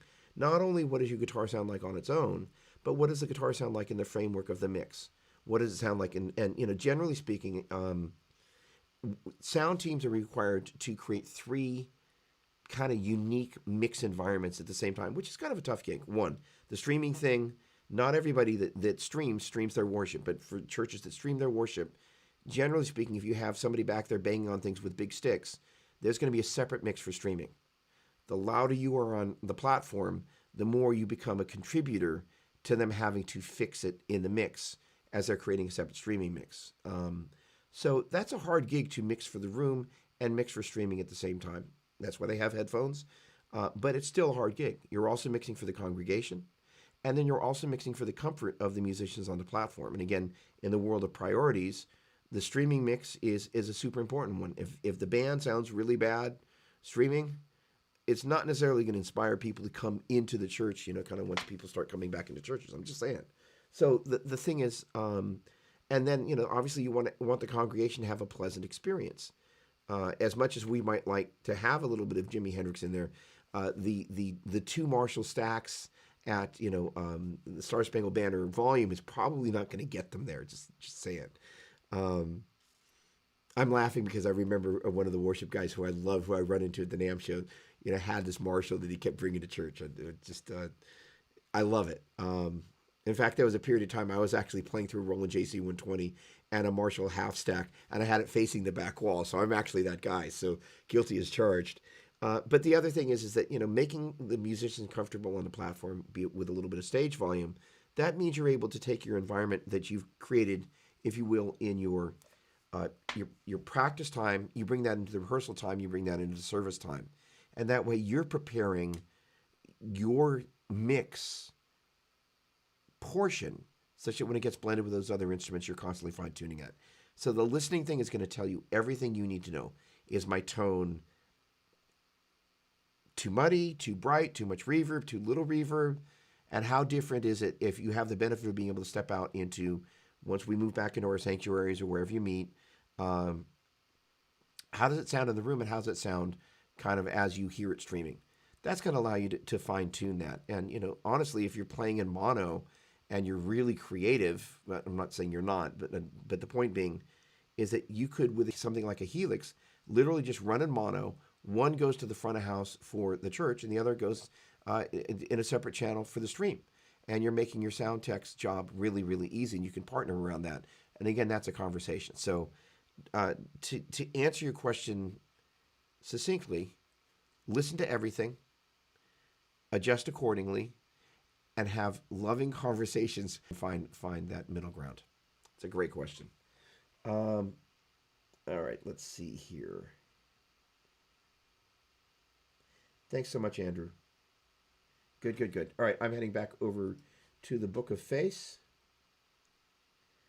Lord of War soundtrack. I love it. Thank you. All right. Oh, there we go. I have a Fishman. There we go. And I've TC Helicon acoustic. Okay, great. So the TC stuff is great. You're rocking and rolling. That's great. Stay away from anything that says gain because that's probably for some sort of overdrive sort of a thing. That's awesome. Way to go. Oh, okay. Hang on a second. Jim Giannini. Hey, how you doing? Good to see you. Thanks so much. All right, let's see here. With pleasure, Pamela. With pleasure. Me too through the 90s, Jim. JCM, I think it says Jim 900, but I know, David, you mean a JCM 900. Come on. There we go. There it is. Yep, sorry, JCM 900. All right, excellent. I am seemingly caught up on questions. Okay, we need more. Or I will just ramble, which is a dangerous thing. Let's see. What else have we got over here? Okay, I didn't think about running the two mixes out. Dude, I mean, here, okay. So, Nathan, I'm going to go back to your question. The interesting thing is that sometimes we just do the same stuff over, me too, right? And you just kind of go, well, this is what it is. But it's actually, if you hadn't asked that question, I never would have thought to do that, right? But it's actually a really crafty way to kind of go, hey, we can actually give our sound tech exactly what they need. Let's see. Hang on. Andrew is messaging me. Okay, hang on a second. Let's see what we got here. Andrew, you are going to get like the double. Oh, a load box. Oh, are we going down deep? Okay, about Helix with a mic and guitar simultaneously with different effects. Okay. Okay. Oh, all right. Aaron Smith. Hey, Aaron, what's going on? Hi, Doug. I love my tube amp, but I want to run it through a load box IR loader like the Sir RLIR or the Captor X so I can utilize multiple cabinet sounds. Uh, how do you use something like this live? Oh, boy. Rabbit Trail. All right. Hang on. I got to. Oh, I can't. I was going to put the guitar down there for a second. Okay. I can't talk about the top secret project, but I can allude to one of the things that was part of it. Let me do so with integrity and intelligence. Okay. There are a number of different types of rigs that we can build in the framework of church. Ultimately, one of the common requests that we're going to have is either have very little or no stage volume. Ideally, getting back to that conversation we were talking about before, working out an arrangement with your sound tech where you can have a little bit of volume, either if you're stage left, coming in from the side, and you're standing back far enough that it's not in, if the vocalists are a little bit further ahead of you, it's just coming straight at you, ideally using some sort of amp stand, just so it's coming right at your ears. You're the one that's hearing it. Your body's kind of absorbing it. If there's volume, that's one of the ways to do that. Now, regardless of that, in a video shoot I did yesterday, I've got the Mesa Boogie Cab Clone IR in there, and I'm talking about using it with a Hot Rod Deluxe 4. Hey, boom.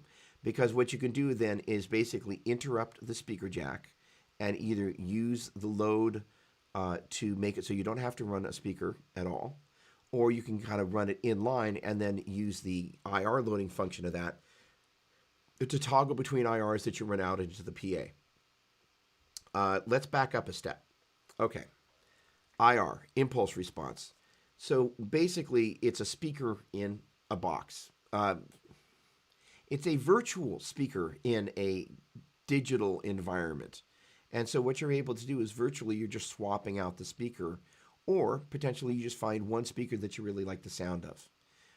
The question was the ability to, for example, using a couple of examples of what we've been talking about here. Say you have a Voxy sound. You're going to potentially use a Celestian Blue for that. Then if you want to go to some sort of lower gain Marshall sound, you're going to go for some sort of 20 or 25 watt vintage Celestian Greenback. So the idea of being able to use the matching speaker, the virtual / digital / impulse response speaker to match the amp type. So say, for example, we're not talking about an actual tube amp for a moment, but we're talking about Helix, and you want to pull up a Vox model, whether it's using an IR or the IRs or speaker cabinets that are loaded into Helix. When you pull up a Vox, you want to use a Vox cabinet in theory. When you pull up a Marshall, you want to use a Marshall cabinet in theory. So when you're using a third-party box that allows you to do that, where you're saying, hey, tube amplifier, give me your speaker output. I'm going to plug this thing into a load box so the amplifier thinks it's seeing a speaker cabinet. We take that signal and run that straight into the PA. And in that box, we can load whatever different types of speakers we want. So say, for example, in your channel switching amplifier, you want something, let's say it's a Hot Rod Deluxe. For your clean sound, you want something that's like a Jensen. But maybe when you step on your King of Tone pedal, that's when you're thinking, hey, I want to go for something that sounds a little bit more Marshall-y, which is when you go for your Marshall 412 cabinet. And the ability to have that selection can be done in a couple of different ways. Without going too far down the rabbit trail, PBC6X, where are you? Are you on the desktop? You were the other night. So RJM makes something called the PBC6X. And what's great about that is it's a loop switcher for your pedals, but it also has MIDI, such that you can talk to one of these MIDI cab IR loaders. And then it also has some channel switching functionality. So basically, it's kind of like a mission control for your entire rig. And it's an extremely powerful piece of technology. and they're like $6.99, something like that. And basically, it is a very powerful rig controller. So I realize I've rabbit trailed here, so let me back up a step here. The idea is you're taking your tube amp. You want the volume of the amp to be somewhere between 3 and 4, where the tubes start to warm up. There's some natural compression. It just sounds like a tube amp with some volume. The problem is when the tube amp gets to that level of volume, the sound tech is usually starting to lose their mind. So you stick some sort of device like the Cab Clone IR or the 2Notes or whatever jam you like. I'm friends with the 2Notes guys. All of their stuff is great. The Captor X, I'm waiting for that thing to show up. You stick that in place of actually running into your speaker, so long as it's a reactive load box, that is to say the amplifier sees the load. And then you can have 0 stage volume and run that sound out into the PA. When you want to get fancy, you can actually choose the different speaker models that go along with the different types of sounds you're going for. It's genius. There are other ways to get there. Cab Zeus is another way to do it if you're actually not going to use a tube amp at all. One of the other things you can do, as long as we're going to go there, is, and this is a really cool little trick along the lines of, hey, what can we do to kind of maximize the way we're going into the PA? You can run your amp completely clean. Still use a load box, but then run your effects in stereo into something like the Cab Zeus, which has got speaker emulation, and run that in stereo left and right. And now you've got a wet, dry, wet rig where the guitar is in the center and your delays and reverbs and whatever it is are on the hard left and hard right. Now here's the downside about that, is your guitar is now right smack in the middle of the vocals, which is why one of my favorite things to do with Helix, or with a pair of amplifiers, so long as the sound tech will work with me on that, is do what I call wet, dry, dry, wet. So the delays and the reverbs are on the far outside, and then in, if you will, about 20% from the edge there, I've got 2 different amps or 2 different amp models. And what that does is it creates this nice center space in the stereo field where the vocals can live, so you're not right on top of that. Because the thing is, if I'm playing up here, let's see if I can find, I'm going to say C sharp up here, and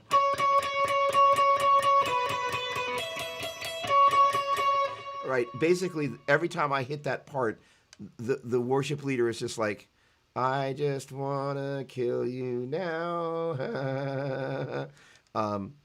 And so the thing about being able to use the stereo field is if you can create a little bit of separation on that part, and also be aware of the fact that, maybe I can play that C sharp at some other location and move it down an octave where the worship leader is not kind of losing their mind,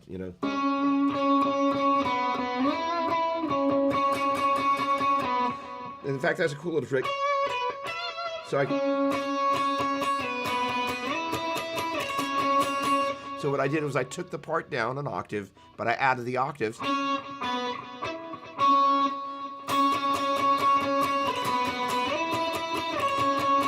if I want to make it the attack harder, but again, that starts to annoy the vocalist.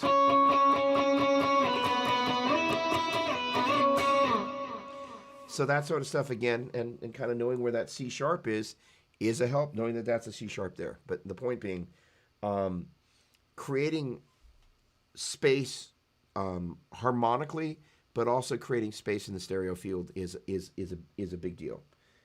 Awesome, great question. Hope that helped.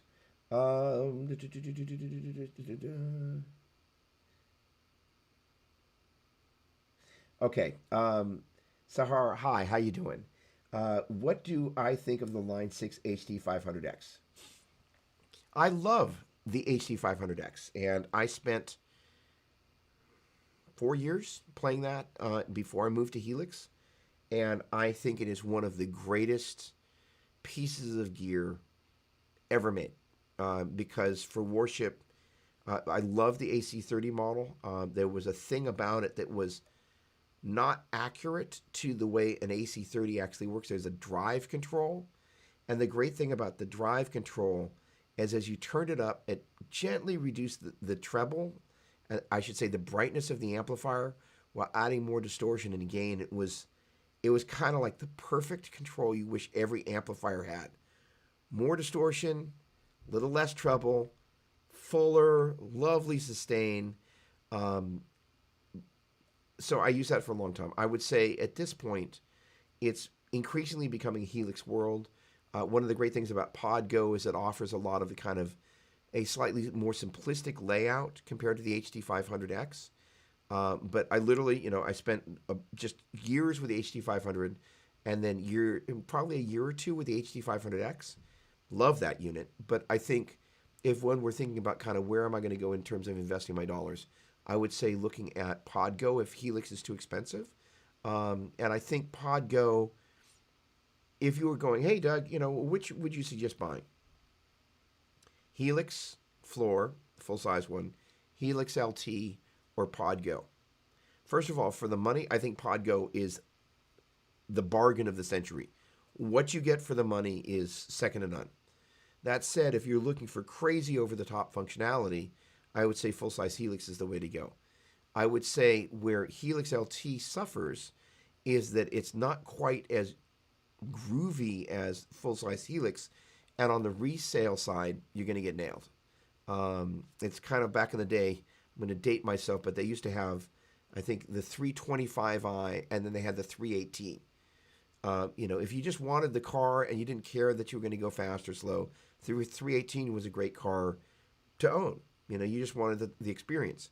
But when it came time to resell that 318, nobody wanted it.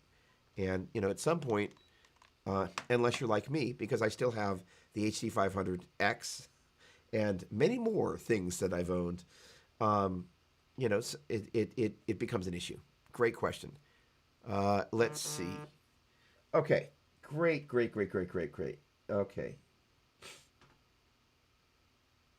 All right, Aaron. Thanks so much. Okay. Let me jump over to Facebook here and see what I've missed over here. Okay. More gear. I love it. Okay. Let's see here. Oh, boy. All right. I'm seeing Marshalls and delay pedals. Okay. Thanks so much, David. Really appreciate it. Komel or Kamal or David K. How's that? Thanks so much. Have a great night. All right. Let's see here. All right. Thanks so much, Jeff. Really appreciate it. Thanks for saying goodnight, too. Okay. Oh, listen to this. Robbie Sigmund. All right. I used a JCM 900 with a 5881 tubes, 100-watt head into a 212 with Celestians for years in churches. Never had a problem with being too loud, like most said it would be. Now I have a Sonic. I think Sonic Cake. I think that thing got lost in translation. SONICKE. Sonic Cake. I'm not going to get that one, and it sounds acceptable. Yeah, nothing wrong. Love a Marshall, especially at church. Seems so groovy. Jim, I will, I'm sorry, Robbie, I'll look for the clarification in the comments down below. Delay pedals. Recommendations on delays. Jim, here's the thing. No, there's lots of things. Okay, sure. I'm going to take the rabbit trail on this. Every delay, like every guitar, has its own unique character.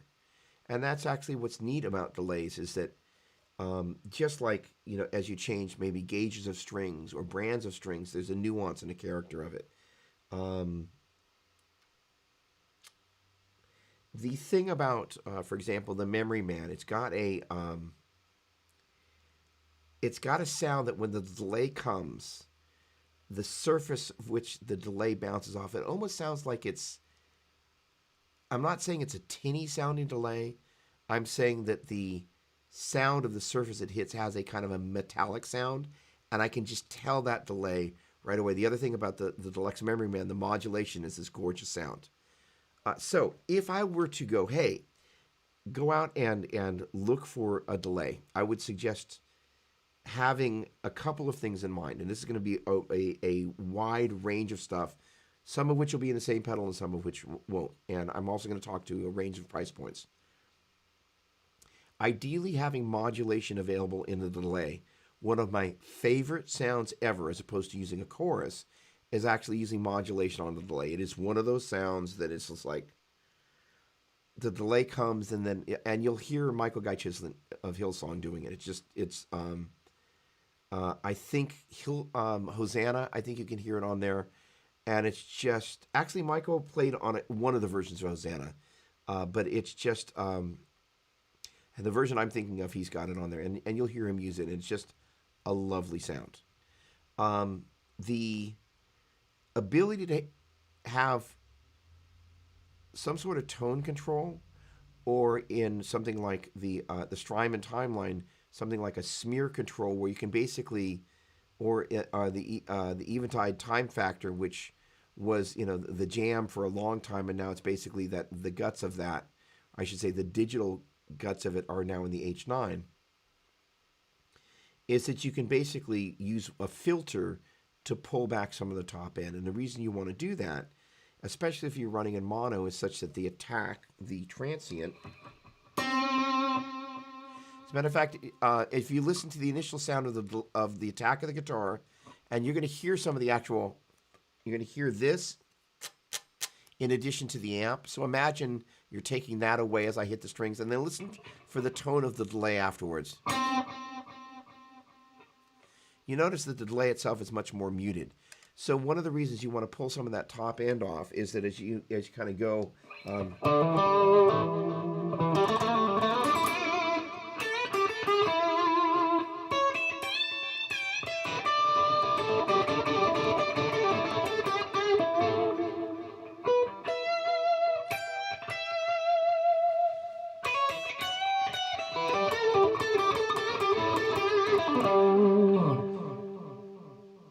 now I'm going to move over to the neck pickup, and you're going to hear how much more like the attack. Matter of fact, as I'm playing, that's a good example. I think I got it there. As I'm playing, listen as I switch between the bridge position there and the neck position there. You can hear when I'm playing on the bridge, the delays are further back. But when I'm playing in the neck position, which has a throatier, you can hear the delays louder because there's less separation.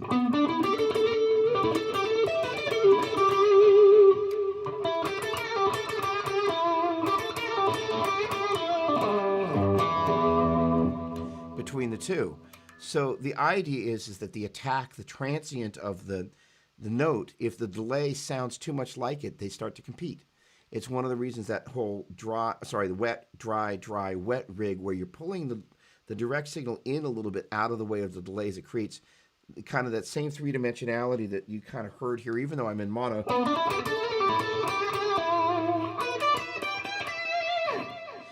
But the delays are kind of in the background, not only because it's further back in time, but also because they're more muted, so it makes them sound a little bit further away.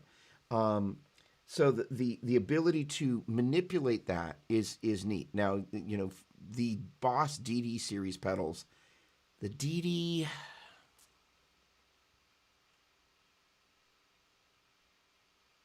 Seven, I think, was the one that all the Worship guys poo-pooed. They were like, and it's a phenomenal pedal.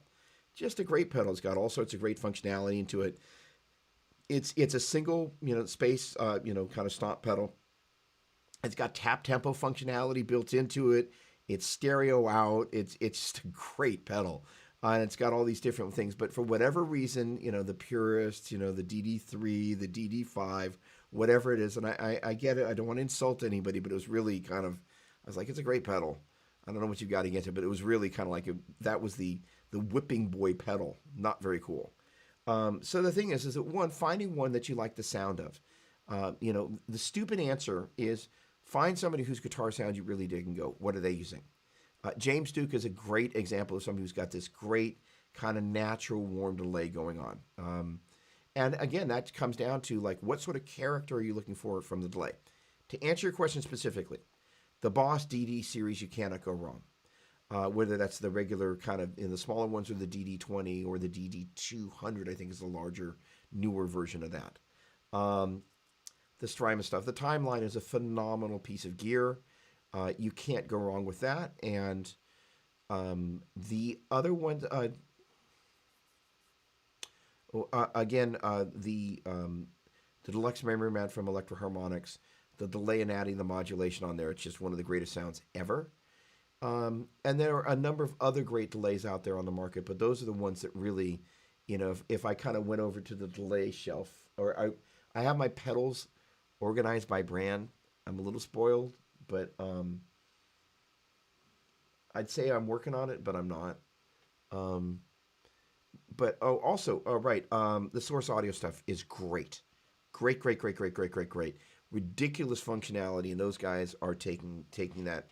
That's every bit as good as any of the other pedals. Same level of functionality, and there's an iPhone app that I think is also Android compatible, so you can kind of if you just want to pull out your phone and so you don't actually want to have to bend over and touch your delay, so be it. Okay, hope that was a help. And again, the character of the delay.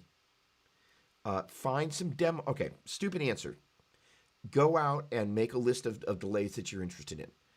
DD fill in the blank. Go to the other thing that I'd suggest doing, if you're kind of going, I don't know, what delays are do I want to check out? Go over to Sweetwater, do a search for delay, and then sort by most popular. Now, it's a combination of what is most popular that day and kind of some relative history. And it obviously doesn't go back to the beginning of time. But what's neat about that is you begin to see what people are buying. And that's going to tell you a lot about it. Then there'll often be demos for those pedals on the Sweetwater page, and or go out onto YouTube and go, am I digging the vibe of what people do with this? Because the thing about a delay pedal is it's a vibe more than anything else. It's kind of like an overdrive pedal. Like a Tube Screamer is a vibe. Yes, the metal guys use it to take a high gain amplifier into total submission. The blues guys use it for kind of the Stevie Ray thing, and the worship folks use it to take an AC30 and just kind of take it to that next level of drive. The Tube Screamer is a great fix lots of problems widget, if you will. So then the same thing is there's certain delays you're going to see, that gets used over and over and over again. DD5, DD3, can't go wrong with those. But at the same time, there may be some, again, the Strymon. There was a period of time you couldn't turn around and look at a pedal board without a Strymon timeline on it. And because it's a superior piece of gear compared to the delay pedals and rack units when I was growing up. Basically what's happened now is all the giant refrigerator racks from the studio days have been put down and boiled down into these smaller pedals that you can, for $400, you have the equivalent of something that used to cost $2,000 or $3,000. Hope that helps. Go out onto YouTube, see if you like the flavors of the demos, and that'll really help. All right, Andrew sent something through for me. Okay, what do we got here? There we go. Okay, Sonic Cake. All right, hold on. Sorry, it actually was not a typo, and that means your host is once again proven ignorant. Ooh. Boom Ave. That looks really nice. Wow. Okay. Wow, they got lots of goodies. Okay. So I was, oh my, little switchy boxes. Oh, I see. Okay, so, and they're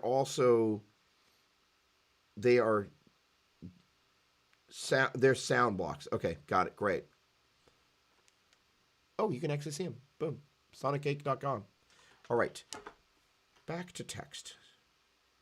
Okay, Sahara Le Luna on YouTube asked, what about bias effects? Have you tried it in a live environment? Okay. I have not tried bias effects in a live environment. My buddy Eric, who I used to work with at Orange, is now working with those guys, and they're geniuses. Bias Head, I did a demo for that. They have been so far ahead of the pack in the iOS world for so long that their stuff is great. And they the great thing is that when their first stuff came, I had the Jam Up plug, I think was the name of it, Jam plug. It was literally, back before you had, 5 different types of things you had to plug in to actually be able to get into your iPhone. It was just kind of like the regular, normal 1/8 inch mini jack from days past that looked something like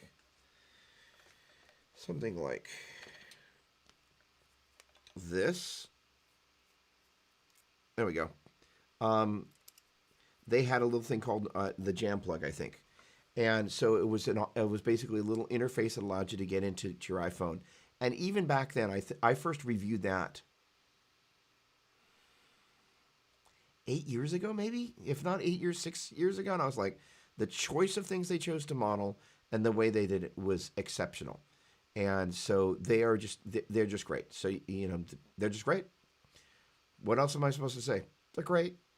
The other thing that they're doing with the thing that they released at NAMM that I'm going to totally blank on the name of, but they're also moving in that direction of AI, artificial intelligence. And so, like this is a whole realm that we're in the next 2 or 3 years we're going to see a whole bunch of this happening. Whether it's going to a website and they've been serving you a pixel as you've been surfing around the internet, and then it kind of goes, oh, hi Doug, may we interest you in, they list your favorite shoes and brands of strings and all of that. It's coming.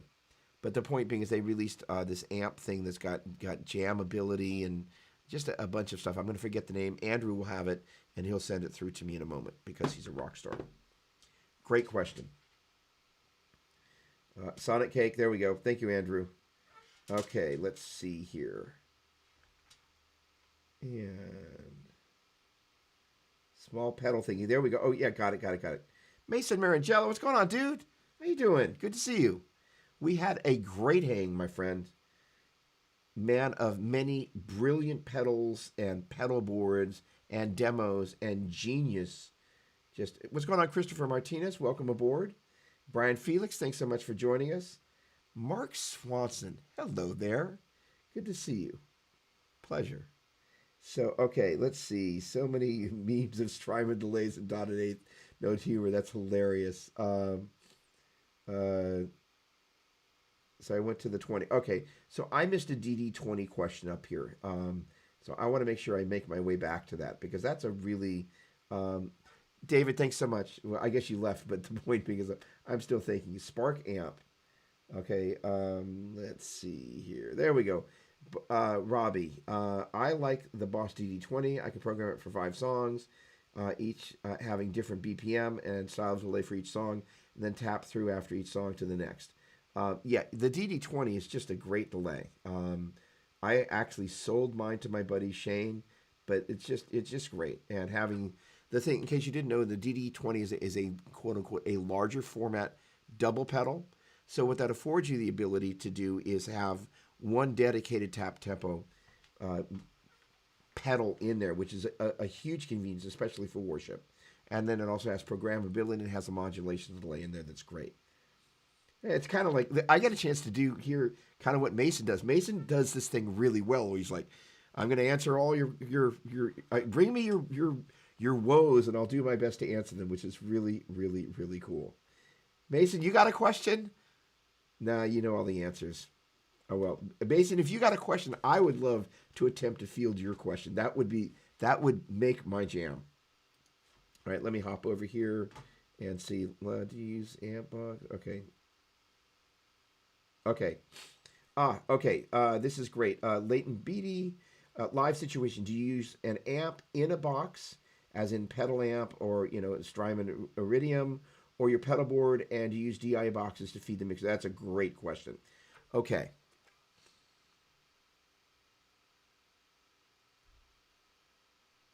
I've used lots of things over the years.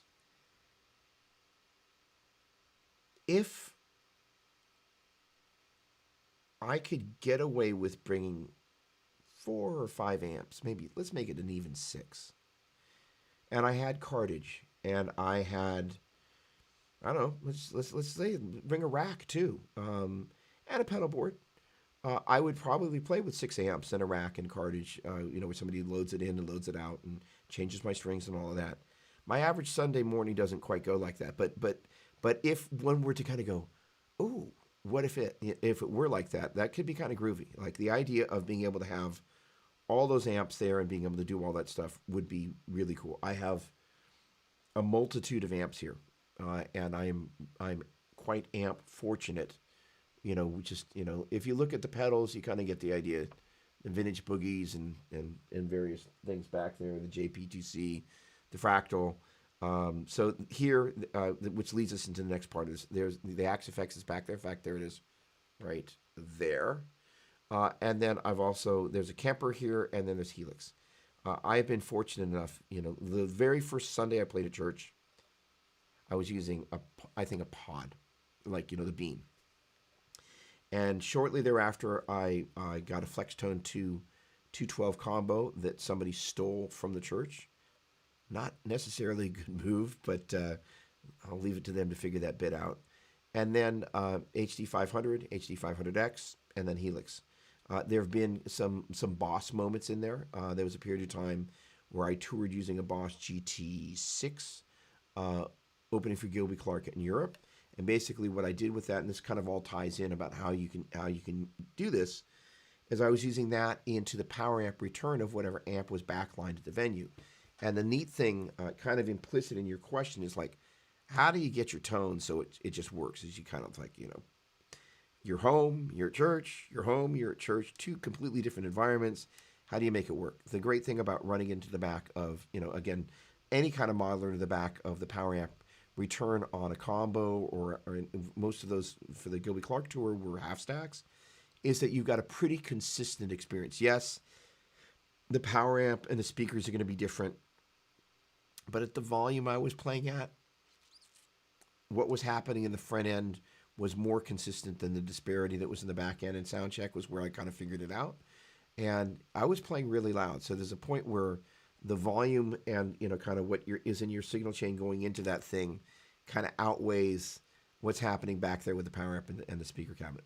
That is to say, I've had lots of different type of live experiences. A period of time I was playing through a pair of orange amps, actually amplifiers mic'd up with 57s, and running a Boss, I think the GT10, that I also used on some of the Guitar Hero sessions in it.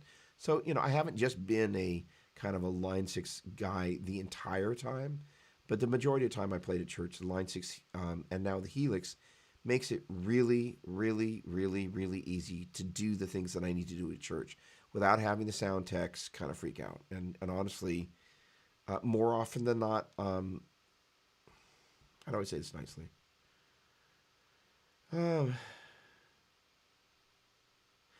Most of the time, sound techs no. When I was at the big church at Cornerstone, the sound tech there was awesome. Like, Chris was the best. He was like, "What can I do to make it better for you? How'd you like the sound?" He basically, when I was in mono, he would basically split it with like a 7 millisecond delay, so it was in stereo. I mean, that guy, anytime I said, "Hey, can we try this mic, or can you move the mic a little bit?" It was always, "Yeah, I'm totally happy to do that." And it was the best sound experience I've ever had at church.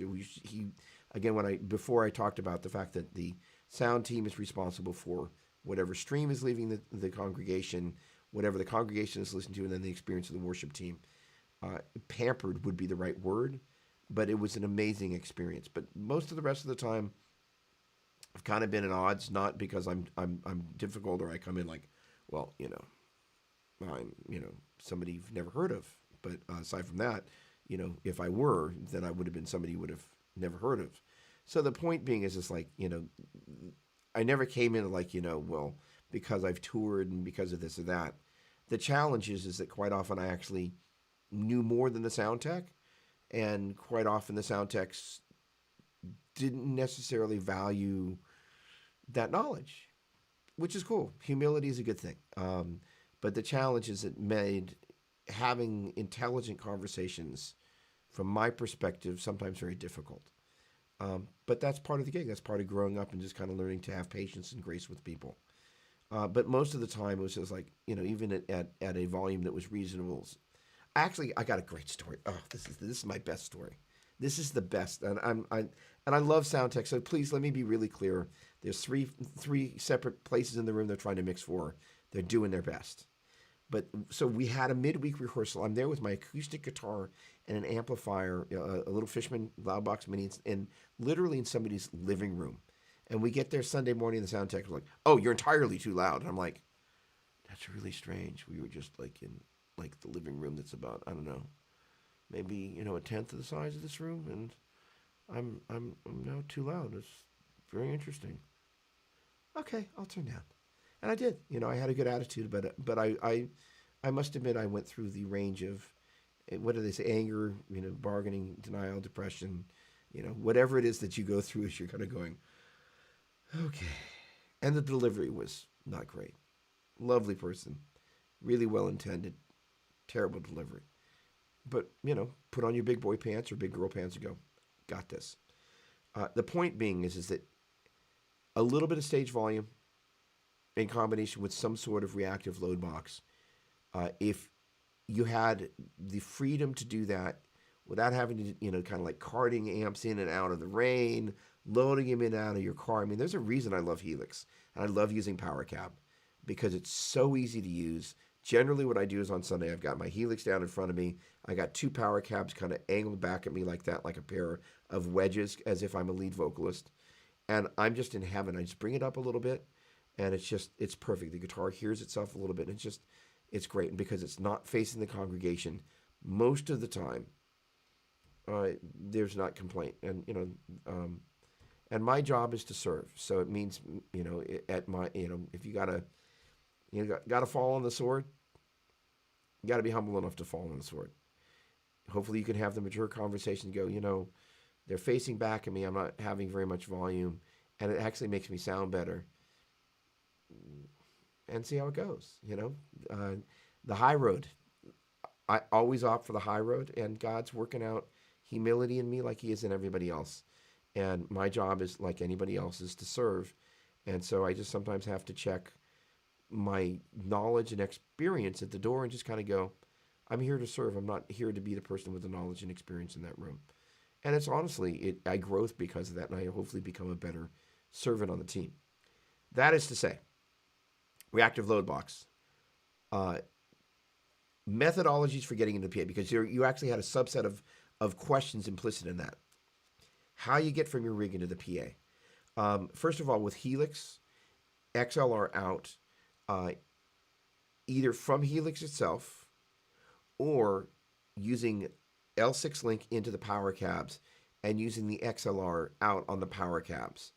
Generally speaking, I run power cabs flat, and I'm using my my speaker models or IRs in Helix itself. And I'm not really very picky. I like the amp models or the cabinet blocks in Helix. So I'm just kind of amplifying that flat in power cab, and then I can use the XLRs on the back of that. You go into a DI box, a pair of DI boxes into the PA. If I were using amplifiers, I would then be using probably 57s. Ideally, it's a pair of them, or if I brought in 4 or 6 amplifiers, which would be really cool, each one of them gets a 57. Those all go into the snake, and off they go. In terms of a reactive load box, I have never used a reactive load box at church. So what I would imagine you're going to need is a DI. Then the next question is, what DIs? I have upstairs that I have not used in that setting, the cloud lifters, and those are really, really, really, really good. If you're using something like an SM7B that you're trying to get a good level on that, those are quiet microphones, so the cloud lifter brings the level up. Those are great. But I've also used tons and tons of radio stuff for years and years and years. And the radio stuff, as I'm sure just about everybody on this thread or feed or whatever it is knows, that, hey, Jerry, what's going on? The radio stuff is built like a tank, and you can't go wrong with the radio stuff. So, yes, hope that answers your question. A little bit long-winded, but if you're going to run out of Helix or Power Cab, you need a stereo DI or a pair of DI boxes. If you're going to use microphones, you're not going to need DI boxes. If you're going to use reactive load box, you're probably going to need to use a box. And I think that's it. Thank you. That's awesome. All right. We've all been there. Okay, hang on a second. Okay, great. Okay, let me hop over here.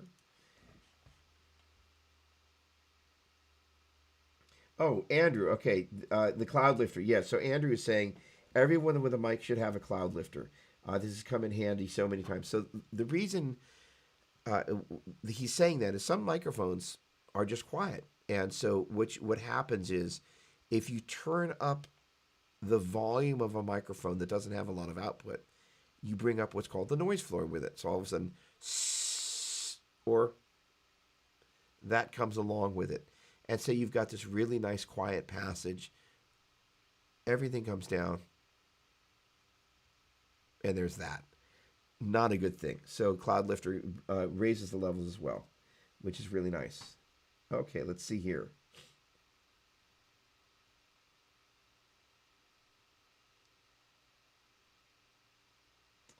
Oh boy. All right, Robbie, it's a great question. I'm going to disagree with you, but I'm gonna tell you my whys. Okay, so Robbie's question, which is a great question. So let me be clear that when I say I'm going to disagree, that does not mean I'm saying you're wrong. That's what again the whole sound tech thing. You're just gonna sometimes not always agree, but in this particular case, his question is really really good. Um, Andrew's gonna shoot you back. Cloudlifter basically lists the output of the microphone up before it hits your DI box or your.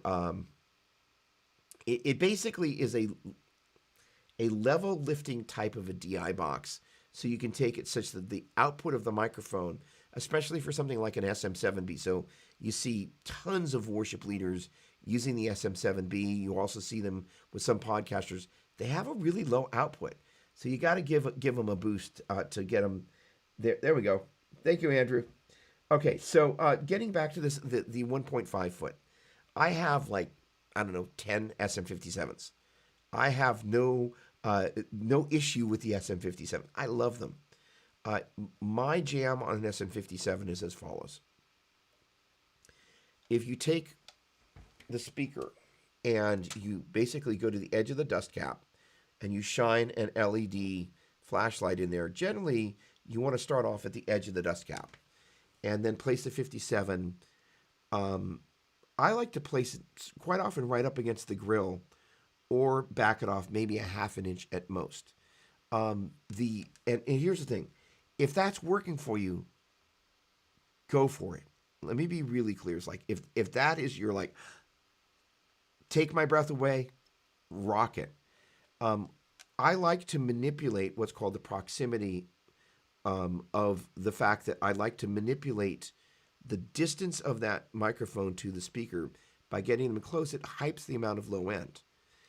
In so doing, one of the things it does, that's kind of what you're doing by pulling the microphone distance wise, is pull some of the top end off. So I totally hear what you're doing.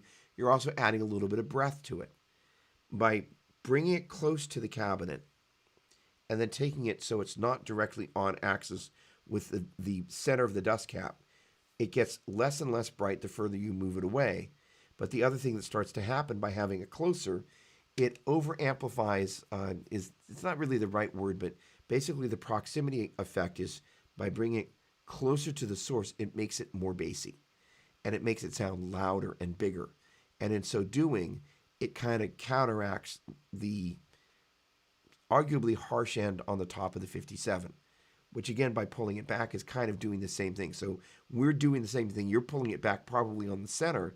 I'm pulling it to the side away from the center. The thing about having it further back is it's a little bit easier for somebody to knock it. And the other thing is a pastor once said something I thought was really funny.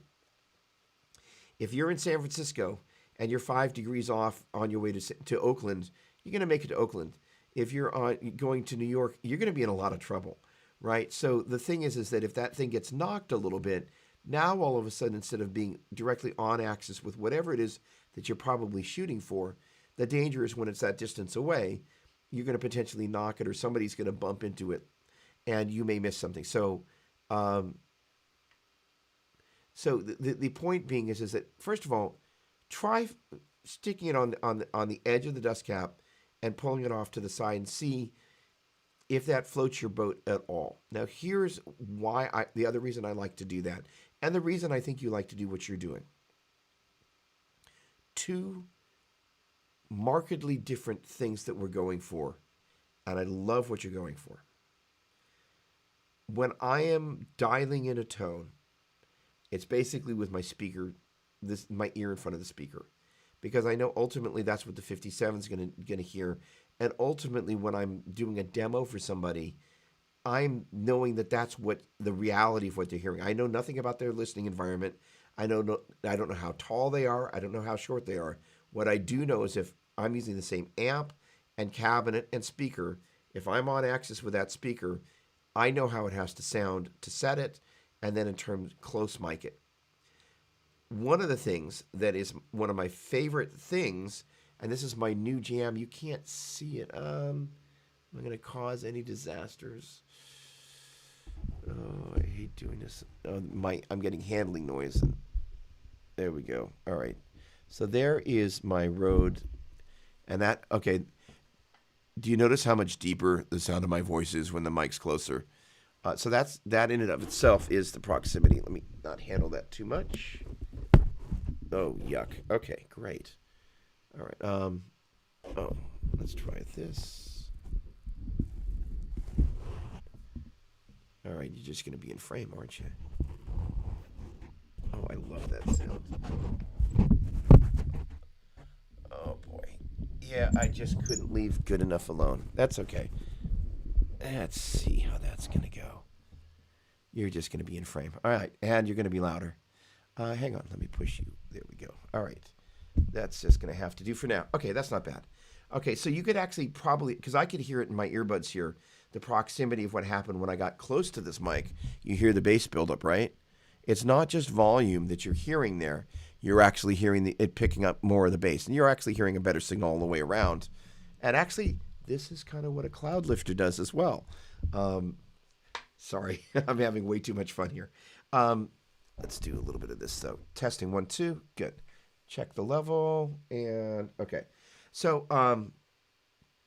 the thing is that I saw a demo with RJ Ronquillo where he was doing something on one of his Saturday morning streams. He's going to be on here on, Doppler's Gear Garage tomorrow night.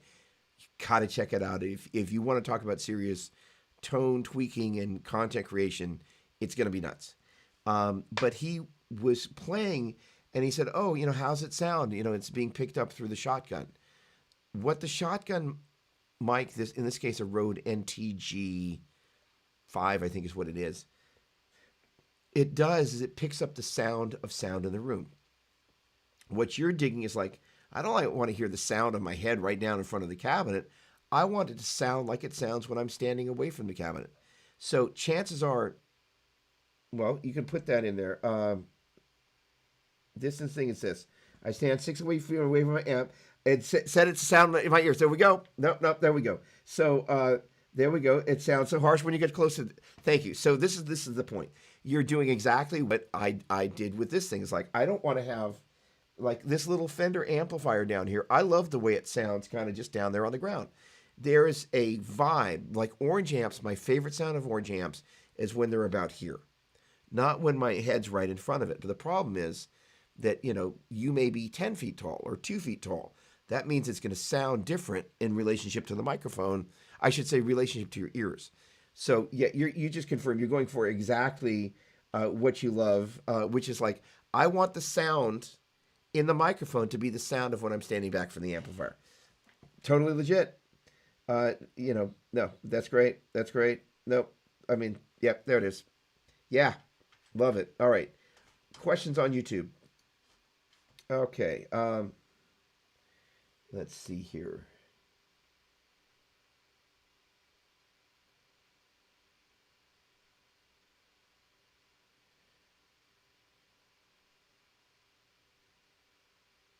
Hey, Jerry, good to see you. Okay, good. So, no, dude, HC500X is awesome.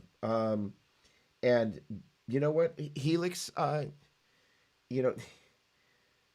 there was a period of time Pretty much every church had an HD 500 or an HD 500X. Nobody was complaining about it then. It's not like Guitar Tone has changed that much since then. Love your gear. Way to go. Um, Power Cab. Leighton, thank you. Leighton Beatty or Beatty, depending. Um, so I use the Line 6. I have four different variations of Power Cab. I have the main two that I seem to lean towards are the brain dead. There's the 212, and then there's the 112s, and then there's the 112 with less features. Andrew, can you refresh my brain, please? So basically, the slightly, hold on. Thank you. 112 plus, holy cow. So the Power Cab 112 has a few less features. It doesn't have the MIDI functionality, but it has, I think, 6 speaker models in it, which is groovy. The 112 Plus has L6 Link, which allows your Helix to talk with it and kind of change between speaker models. And so the thing about Power Cab that is really cool, it's as if you're virtually just kind of taking a regular speaker cabinet in real life and just going, hey, let me change speakers. Celestian Blue, great. Greenback, Jensen. And it basically allows you to do that preset by preset. I think you can even change them within a snapshot. Incredible amount of control, and they sound great. And I love them. I also have the 212, which sounds great and is 500 watts. If you can't hear yourself with 500 watts, you got bigger problems than needing an extra Power Cab. That said, I actually have really been wanting to use a second Power Cab 212. So I'm hoping 212. I don't even think it's a 212 plus. It's just a 212. I'm hoping that one of those is going to show up here at some point. But what's neat about that is it gives you this very consistent listening environment. And again, I prefer to use Power Cabs, just running them basically flat, such that I can use Helix to create all my amp and cabinet color, and then have that basically be a flat response playback system that I take from the house into rehearsal. 212 plus as well. Great. Sorry about that. So I'm supposed to know these things. I'm a beta tester.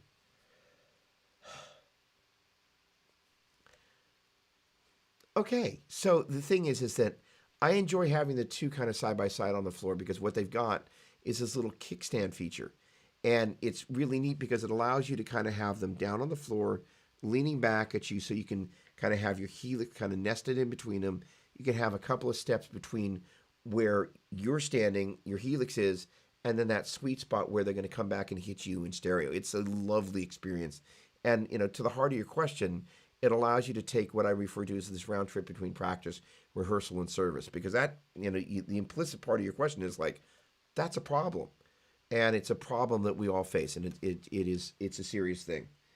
So let me see this other question here. Hang on. Just one sec. Andrew is messaging me. What about the FM3?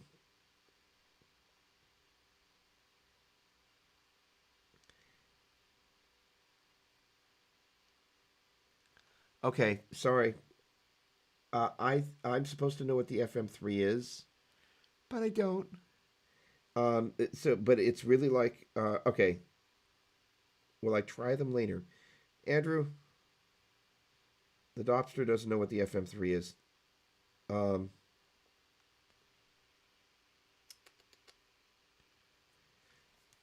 I will now, though, with the power of the internet. Hang on a second. Oh, it's an infractal. Oh.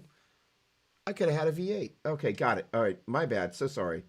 I have not, and I take it that that's the yeah. Okay, so back there is Big Daddy Fractal. So, I have not tried. Let's back up a step. The fractal stuff has been great since I first heard it 8 years ago. I was at the LA Amp show. Um, Sorry about the brain malfunction there. Their stuff is awesome. And when I say awesome, I mean awesome. They have been meticulously pulling amps and gear apart and component level modeling for quite some time. They are exceptionally good at what they do. And you're going to be seeing me doing a bunch of stuff. It's okay. They've been pretty much unobtainable until recently. So the thing is, I am very fortunate. I have great relationships with so many different companies, and that unit there is on loan very kindly from the Fractal folks. So the point being is that the audio integrity of what they do is phenomenal, and there are so many artists that are using what they do, and you're seeing more and more artists or musicians in the worship space using what they do. John Petrucci, Steve Vai, Joe Satriani, Neil Sean, the list goes on. And people use the Fractal stuff in a combination of different ways. Many use it for the amp modeling. Many use their amps and then use the effects processing. John Petrucci uses his signature Mesa Boogie, one of which is back there. So John was a guest on Doppler's Gear Garage last week, and that's why I kind of pulled out the Boogie and the Fractal. So their sounds are phenomenal. Andrew was with me at the Tom Morello Guitar Camp, and I think you pronounce his name Billy Howardell, a guitar player from Perfect Circle, and there was a thing that he did in one of his demos / clinics where he had this delay. And getting back to our delay conversation before, there's the initial attack, and then there's kind of what happens as the delay trails off into the ether. And it reminds me of an experience I had being at the Plant Studios when John Cuniberti was mastering one of Joe Satriani's records. And it was just when the whole quote-unquote HD digital thing really came into full bloom. And Jeff Campitelli hit the cymbals at the end of the song, and they just disappeared into nothing. So in other words, if I played a note here, and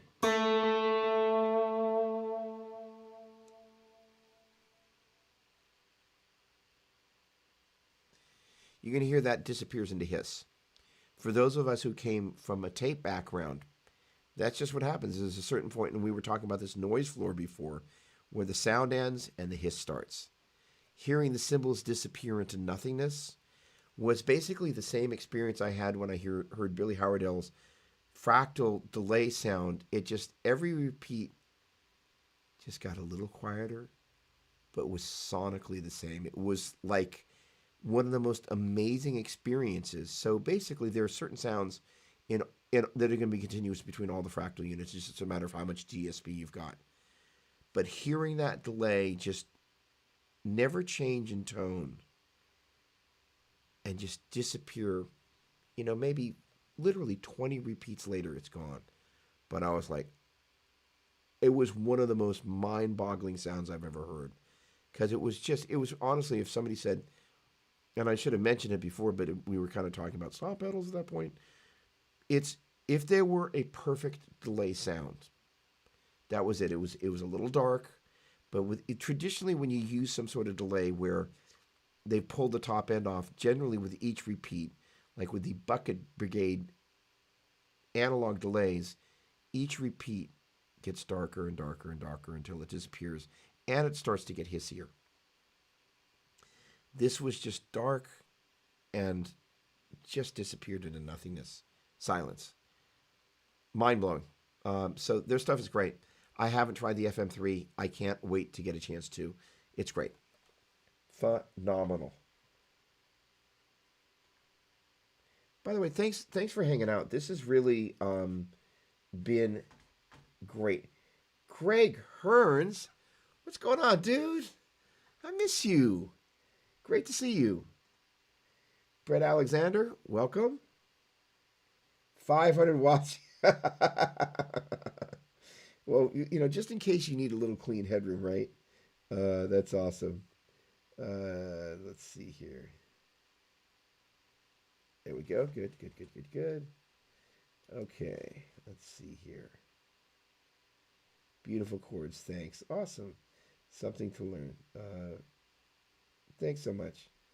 Fractal Audio 112 plus. Okay. So, hey, Brenton, what's going on, dude? Good to see you. Everybody's showing up. All right. So, who's got a question? Because we seem to have run out of questions, and we gotta keep this train rolling. So look at this, and I think I'm going to probably go until about it's 9:26, and you guys are still here. So as long as you guys are here, I'm going to probably go until about 10, and so it's 9:27 here, Pacific Daylight Time. Because if you guys are here, I'm here. So this is really really cool. So let's see here. So with pleasure, Sahara. Thank you. I'm not seeing a question. Bonica, you got a question for me? Any? Oh, there we go. Oh, that's so funny, Jonathan. What's going on? Any recommendations for a reactive load box? We've talked about this a little bit before, but I'm happy to repeat that. Okay, so there are a number of options. The one that I have the most experience with currently is the Mesa Boogie Cab Clone IR. Uh, there's a, I think I'm going to go there. There's a guy named Glenn Fricker in Canada who I actually have gotten to know at a number of trade shows. And he's actually, in spite of his sometimes colorful language, he's actually a really, really, really experienced, knowledgeable engineer and gear demo guy. He's not, he doesn't hold any punches when it comes to reviewing gear. And he had a less than glowing review for the Cab Clone IR. I, on the other hand, had a great experience with it. He had some sort of issue, so I won't pretend that that didn't exist. I had zero problems with it, and I did a demo that's on youtube.com/Doug Doppler, and I loved it. Loved it. And what's great about it is it's got a bunch of classic Mesa Boogie cabinets mic'd up by the guy that was the engineer at the Third Eye Blind studio here in the San Francisco Bay Area. That guy knows how to mic cabinets. And so they went through kind of all the classic cabinets. Those are in there. It was third-party IRs. And I was enamored with it. I've also used some of the Two Notes plugin stuff.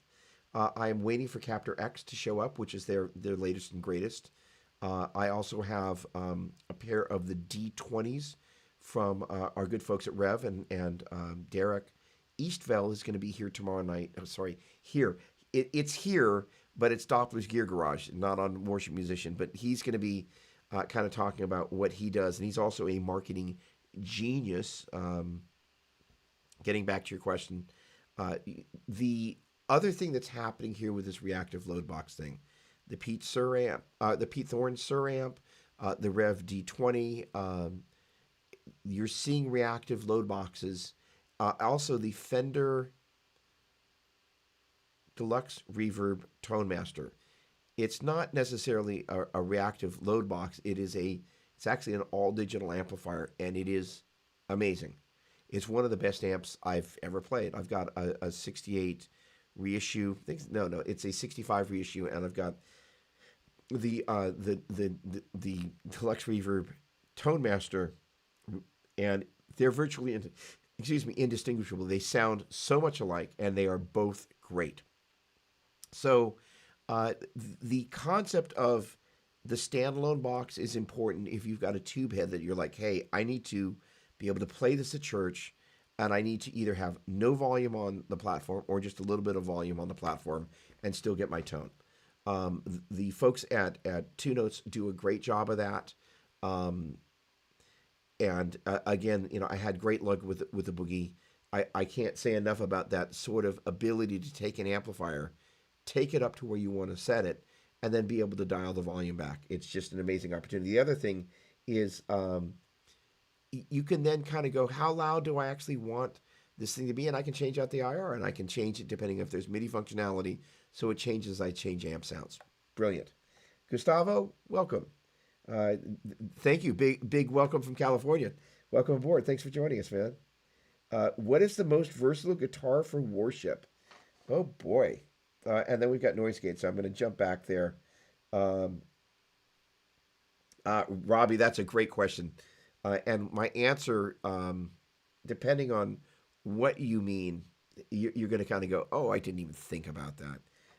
But let me answer Andrew's question. I love using some sort of stratoid.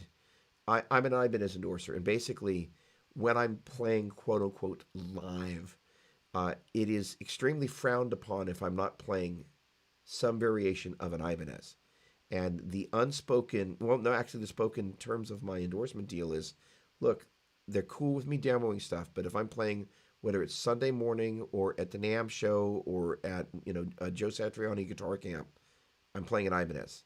And I actually had a funny thing. The guy that's the artist relations guy at Gretsch now used to be my guy at Ibanez, a lovely guy, Mike Taft. And I was at the Orange booth. It's on a different machine. Hmm. I was pulling slides for tomorrow night, but it's on a different machine. It's too much to move over. But I was playing a vintage lawsuit era Flying V, which is back upstairs. Yeah, but it looks just like a white, 68 Flying V or early 70s Flying V. And I can see him from the opposite end of the room, and his eyes light up. It's like that thing in the cartoons where smoke comes out of their ears, and I can tell. And he's coming at me, and then I watch the whole look on his face, and he realized it was a lawsuit era evidence. But he was hot because like Doug, that's the agreement. It's like there I am at the NAMM show playing a Gibson. Well, it was actually a vintage Ibanez, but it was really kind of funny. So the thing is, generally speaking, I play something that is my preference is a hum sing hum. That is a humbucker in the bridge and in the neck, and then a single coil in the middle position. Ironically, the guitar that I've used a lot is the Gem Woody. It's a great guitar for worship, and the traditionalists kind of frown upon it because, of course, a pointy guitar with a Floyd Rose is or Ibanez Edge is very uncool. But there's I'm looking across the room and there's the various Telecasters and Gretches and all these guitars that I love so much. But ultimately, ultimately without sounding, hopefully this is going to sound right. I still kind of sound like me no matter what I play. But I play differently when I play a Les Paul. I play differently when I play a Strat. I play differently when I play a Super Strat. But kind of the great thing about a Super Strat is that, first of all, it stays in tune. It is very consistent intonation wise. I love the sounds of the pickups, and I'm able to dial in all my favorite flavors kind of with one guitar. And I think that's one of the biggest challenges. Andrew, it's a great question. Why I love kind of the Super Strat is like, you get the bridge when you need to get there. Also, one of my favorite clean sounds is a humbucker in the bridge, just clean with a ton of delay. Stereo dotted eighth on one side, a quarter note on the other, some reverb. Again, doing that wet, dry, dry, wet, where there's 2 amp models / 2 amp and speaker cabinet models, and the delay and reverbs on either side. That ethereal sound, and the delay has some modulation on it. The bridge pickup, which is not normally something you would think about using, but because it's a humbucker, it sometimes doesn't have a huge amount of top end in the way that a single coil Strat bridge pickup would. That sound is one of my favorites, and arguably it sounds a little bit better than the neck pickup, which is one you would normally think you would use. Okay, I saw a question. I think that Andrew was flagging me down on. Let's see. I realize now that I have submitted that question that it could have been viewed as a tee up for Variax. Look at that. That is true. So Variax. Now the interesting thing is that Andrew Bonica and I have known each other for a number of years. He's a dear friend and a colleague, and a core member of Team Doppler. Does that sound good? I don't know. He's just he's an integral part to what I do, and I am so appreciative of all the short stopping he's doing tonight, which I really appreciate. Um, but the thing is that he is formerly the product owner for Variax, and so the JTV 89. F. I'm just trying to think if I can pull that up here without melting down the universe. No, because that means I'm going to open up. That's the source. That's coming from there. That's coming from there.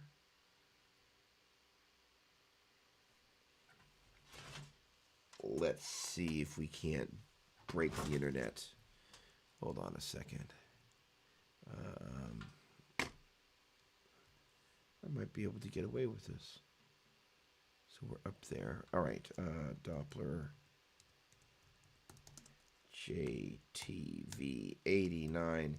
Does anybody mind if I break out a little bit of metal? Oh, I just got to do this. Now let's see if I can do this without deafening myself, first of all.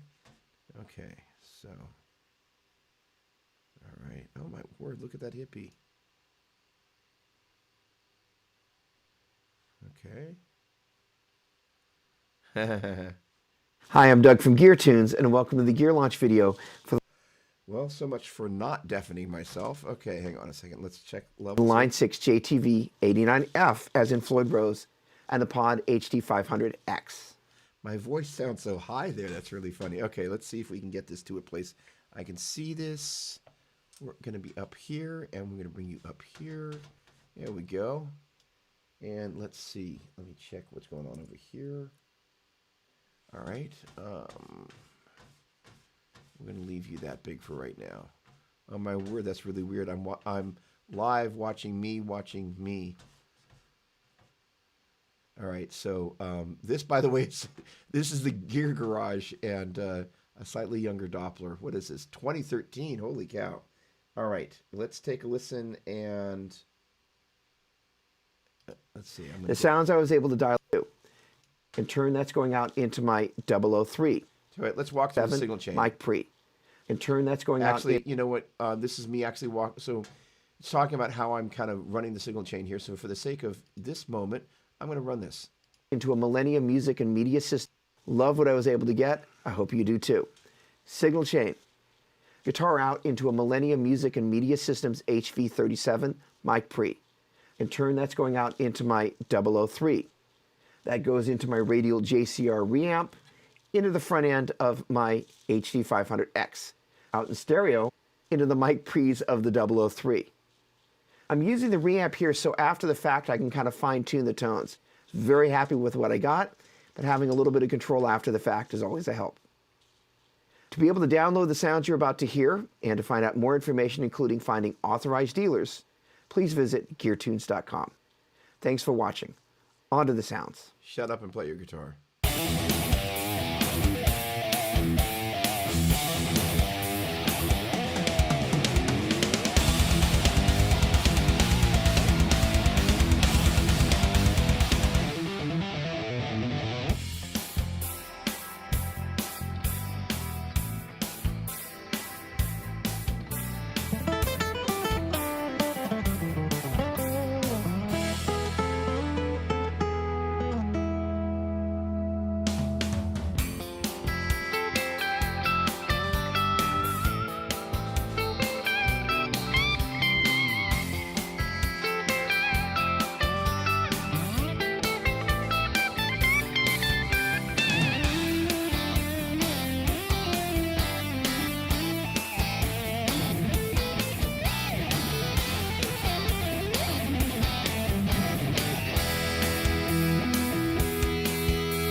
I don't always bring a half stack to church, but when I do, I bring my Variax JTV 89F.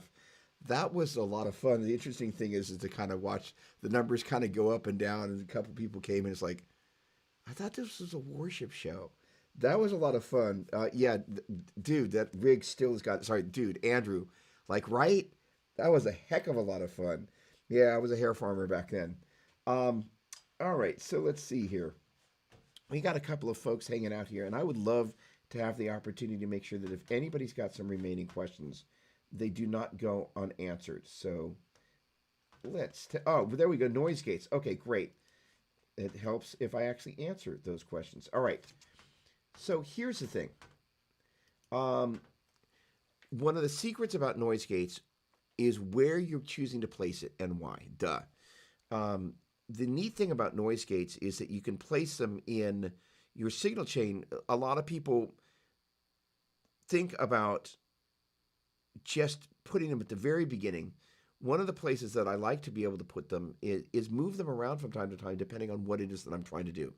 I like to be able to have the freedom to put it after anything that's creating hiss. So that means I can place it after an amplifier. I can place it after a distortion pedal, or if I'm stacking drive pedals, I'll try placing them after that. And then what I try and do is, rather than it's just a traditional noise gate, it will actually just be a traditional gate. It's the same thing, but the idea is then I have, if you're thinking about a traditional noise gate pedal, sometimes you don't have the same flexibility as you do, like a studio noise gate. And the idea is of being very conscious of at what point you want it to do what. Now, the reason I mention this is that the most common place you're going to object to a noise gate is when you have it at the very beginning of your signal chain and you bring your volume down and the level goes down low enough that the notes start to cut out, or as they're sustaining. By placing it after your drives, generally you've kind of done a cloud lifter, if you will, on your signal, such that at the point that that thing's going to start to decay, generally your notes are going to be gone, and then it starts to grab and just makes things quiet. There have been a couple of times where, with Helix, for example, I will place it at the beginning of the signal chain before the amplifier if I'm playing something like a Strat or a Tele. And I'll set it quiet enough that it won't affect the sustain, but loud enough that I should say the threshold low enough that it doesn't affect the sustain, but high enough that when it hears the guitar start to hum, it grabs it. And that's kind of the key with putting it at the front there. Putting it after the amplifier, again, basically, there's enough noise coming out of after the amplifier or stacked drive pedals that volume, once you're done playing and it starts to react to that volume, what it does is generally takes the and takes it away. And because the threshold will be low enough at that point, when you start to play, you won't notice it as it kind of the notes start to open up. The place I will never place it is after a delay or a reverb. So kind of having that option of where you're gonna drop into your signal chain and kind of how you're using it to do what you're trying to do. Again, to make a Strat go silent or a Tele, the very beginning of the signal chain, set that threshold super low. And there'll be a point where you can just kind of make sure it doesn't mess with the sustaining notes. But again, the benefit of having something like a higher gain amplifier or stacked drive pedals is the noise that they make, generally at the point that they get to where that noise floor is loud enough that it's noticeable, you'll have stopped playing. And then you can just grab that there. Great question. Look at you going old school. Thanks, Andrew. Doppler the hair farmer. Okie dokie.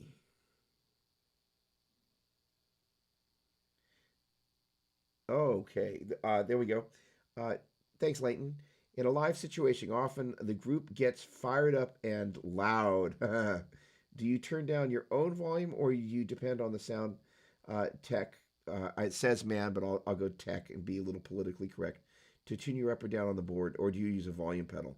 That is a great question.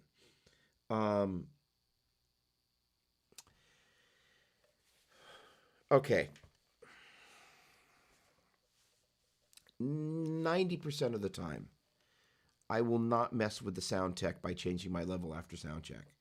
That's really kind of a not cool thing to do. I'm not saying that you're uncool for asking the question. So let me be clear about that, which I think it was, but just for the sake of being extra careful.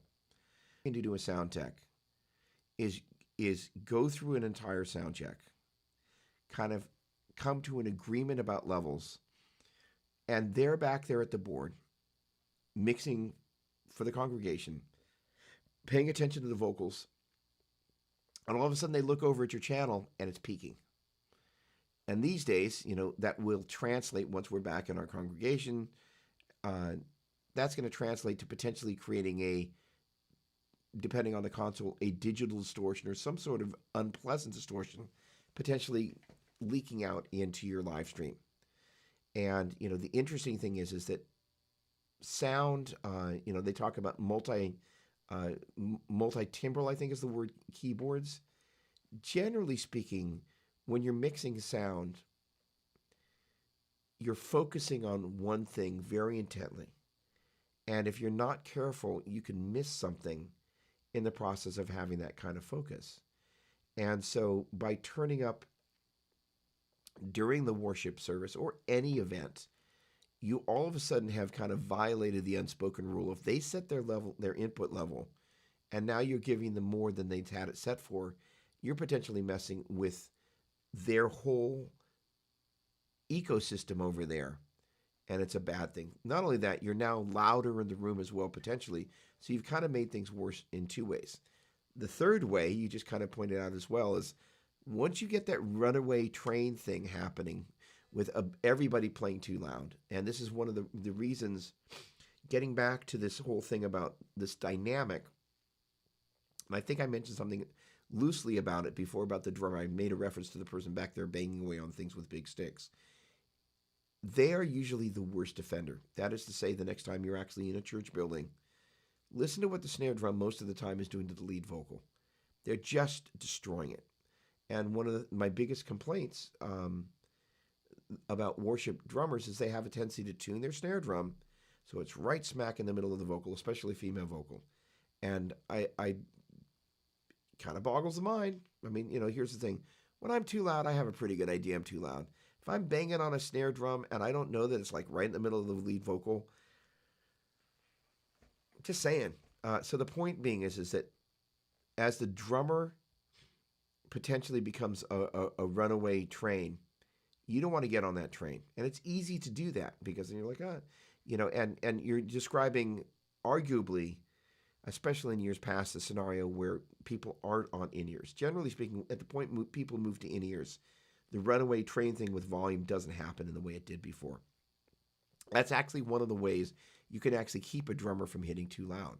And arguably, one of the ways that drummers that are aware that they play too loud and they want to actually play more for the room and for the environment is you actually put them on ears and you turn the volume up on their snare drum so much that they're like, I don't want to hit that thing hard. It works wonders. And, here's the thing is like, kind of my promise about tonight was like, hey, let's be frank.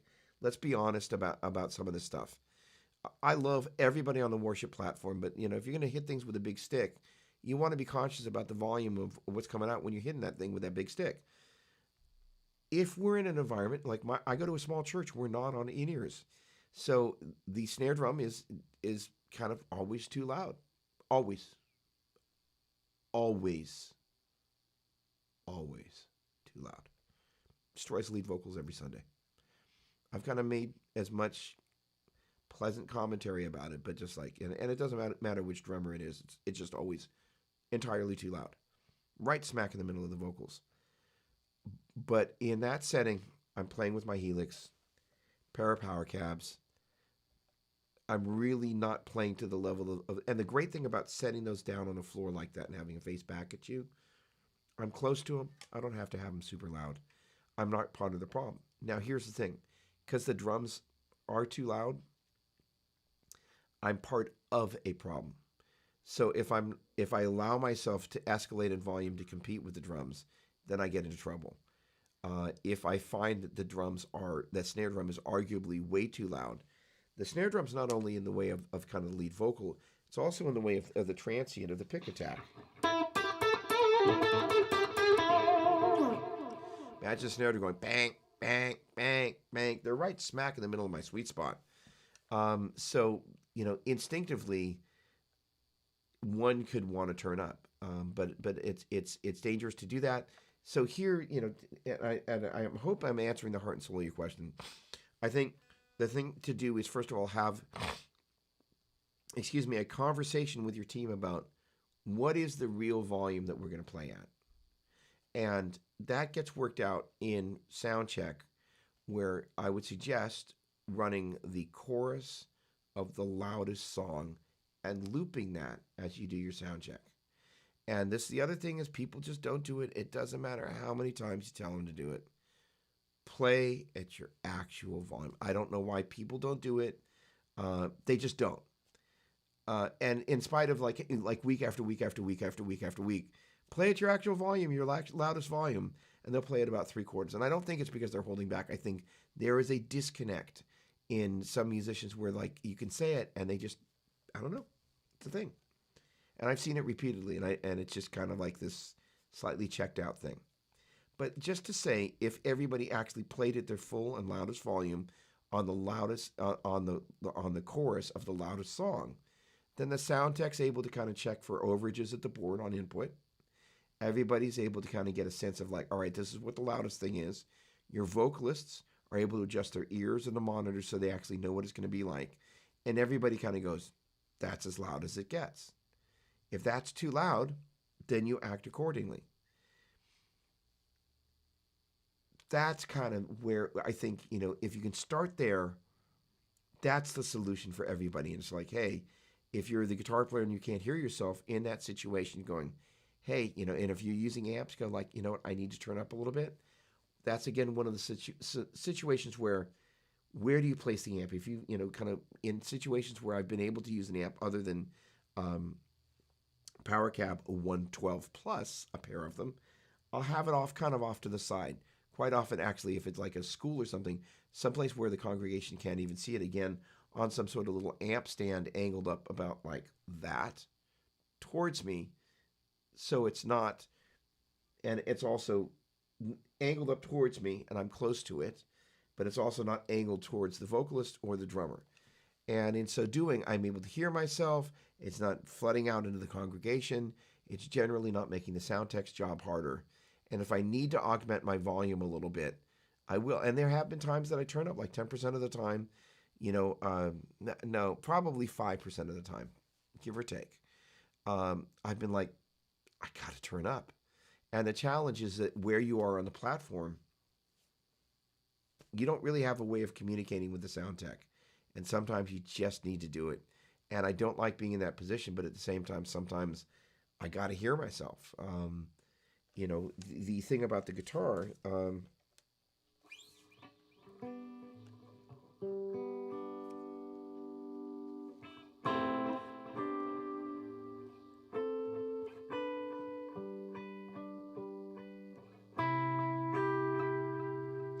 I can hit that chord and go, that's just taking that first string a little bit sharp.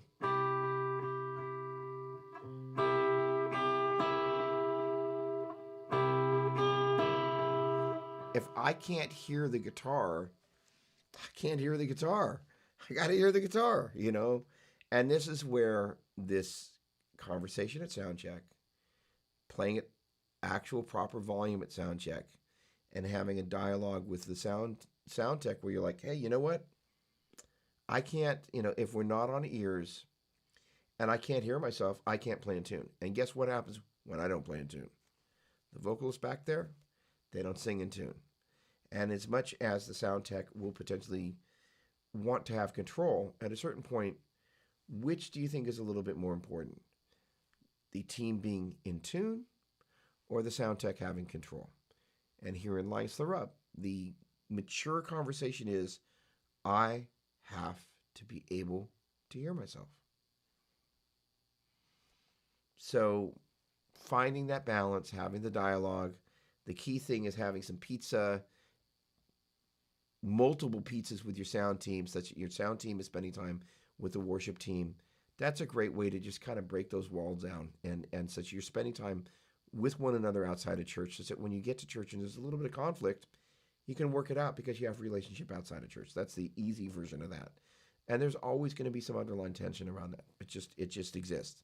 Sound techs feel a huge amount of responsibility about managing volume levels at the congregational level. And now increasingly, as they're trying to mix for streaming, they have, again, 3 different environments they're mixing for. That's not easy. It's as if you're playing, like we talked about, earlier, you're using one side of Helix to play for the congregation, the other side to play for the live stream, where maybe one's got, the live stream's got more delay and reverb, and the one that's going to the congregation has less because you've got some natural reverb inside the room, especially in a larger venue. Well, you're having to play those 2 different environments simultaneously. It's kind of the same thing they're doing. So it's honestly, there is a degree of difficulty in so doing. So, again, having grace and having a good conversation, and sometimes you're just plain not going to, quote unquote, get your way. And that's when you just you practice at home. Like, okay, the other thing is I can feel when I'm pulling those strings out of tune. The challenge is I'm used to being able to use my ear as a guide. And sometimes, honestly, I think there's some sound techs that if you explain that to them, I think they would really go, I didn't know. And, the other thing is that also understanding their strategy for why they feel the way they do about the sound allows us to kind of find that middle point, hopefully. And sometimes there isn't a middle point to be found, and you just kind of go, taking the high road. So be it. Great question. Okay, Leighton, yes, the Sentry is great. And yes, in send and return, used correctly, absolutely. Play at your actual volume. That would be great if they did. Yeah. Do I use loopers, and if so, any recommendations? So it's a really interesting question. By the way, you're hearing something that I very rarely do that's driving me slightly nuts. Normally, I've got the shotgun up about here, and the off axis, where it's less trebly, and the on axis are not that disparate. But Genius here decided he was going to make some sort of adjustment on the microphone, and it hasn't been right since. In any case, I have an RC50, a Boss RC50, and a Boss RC300. At my old church, my old church, I didn't use them as loopers. I used them to play loops. And what's neat about that is, and I learned this on tour opening for Michael Schenker, is you can load 3 parts of the same song on there. So you effectively have an intro, then the main form of the song, and then you can loop an outro. So it gives you the opportunity to, let's say at the end, you're going to...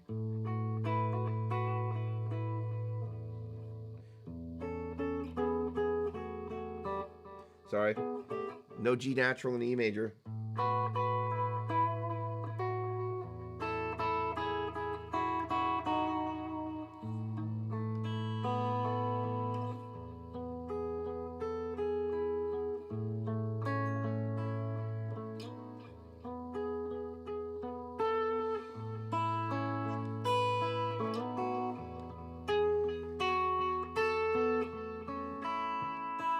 So there's some pad, got an A,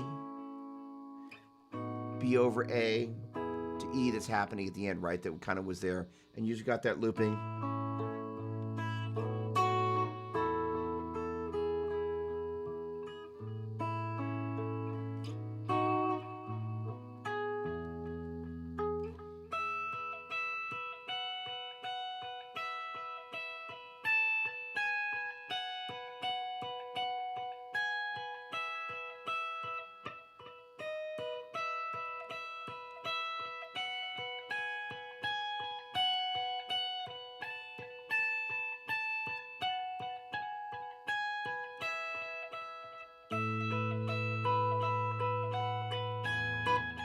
Oh, sorry, hang on. I gotta get a way to mute this A string.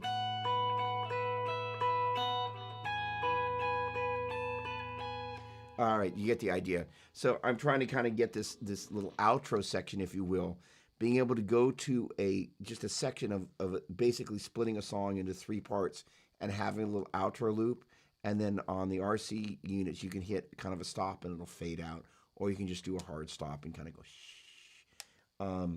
But the thing is, I use that to run multi tracks because computers have become much more reliable, but at the same time, you can't always depend on a computer. And the funny thing is, batteries they run down. You show up at church and you were sure you had your power supply. You were positive you had your power supply, and lo and behold, maybe you left it on the roof of the car or it's sitting on the table next to the front door, and you're like, oh snap. So what was neat about the RC300 was that it's a great vehicle to be able to, again, split things up into pieces. I would do the splitting up the songs in Pro Tools. Then you can load, multiple songs in banks and whatnot, and you can control it from your feet. So the other thing is you had the ability to have an internal click track. I did a thing with Carl Albrecht. Sorry, thinking the singer from a band in the Bay Area, Carl Albrecht, and Norm Stockton in Canada, and I had my looper playing loops, and then also a click that Carl was listening to, and so you can do the same thing, such that if the drummer is on ears, they're going to be in time with the loops. They get pure click. The worship team can also have pure click, as well as the tracks that can go into the in-ears as well as front of house. So yes, lots of use with a looper, not necessarily as you might have expected. So with that said, ladies and gentlemen, it's 10:03, and I just want to thank you so much for hanging out. Everybody that's just been here, it's just such a privilege. There's 7 people on YouTube. There are 7 people on Facebook. Now, what's so cool about that? That is usually not the spread. Usually, there's more people tuned in on Facebook. So I just want to thank everybody that's been here. I hope this has been as much fun for you as it's been for me. I really, kind of went into this just kind of going, I want this to be not about manufacturers and not about, a famous worship player, because we have been doing that and we're going to continue to do that, but really about just kind of hopefully answering questions. So we will definitely be doing this again. I hope, and I haven't worn out my knowledge base, but I just want to say thank you so much. And really appreciate you spending this time. It's late, especially for the folks on the East Coast. Just really want to thank you. I just pray that, God blesses you and your family. I know this is, for some folks, a really, really trying time, and for others, it's just a strange time. And I pray that for you and your family, it's more of a strange time than a trying time. But I know that, it's highly probable that somebody who's watching this is going through that. So just know that, we're praying for you guys. Worship Musician Magazine, we love worship musicians. You're our family. You're our extended family and our not so extended family. And we're here to serve you guys, and we just really are thankful for the privilege. And so just stay in touch with us, and, let us know, if there's something we can be praying for you about. And we love you guys. Thanks so much. God bless. And I'll be back here next Tuesday night, 7 p.m. Pacific Daylight Time. We're going to roll that back a little bit earlier. I should say roll it forward sooner than later. But also tomorrow night, if you get a chance, come hang out on Doppler's Gear Garage. It starts at 7 p.m. Pacific Daylight Time. But we're going to be talking about content creation. The other thing that I'm doing that's a little bit different is I've invited some of my worship friends to come. The guys from, first of all, Chris Roca is going to be there.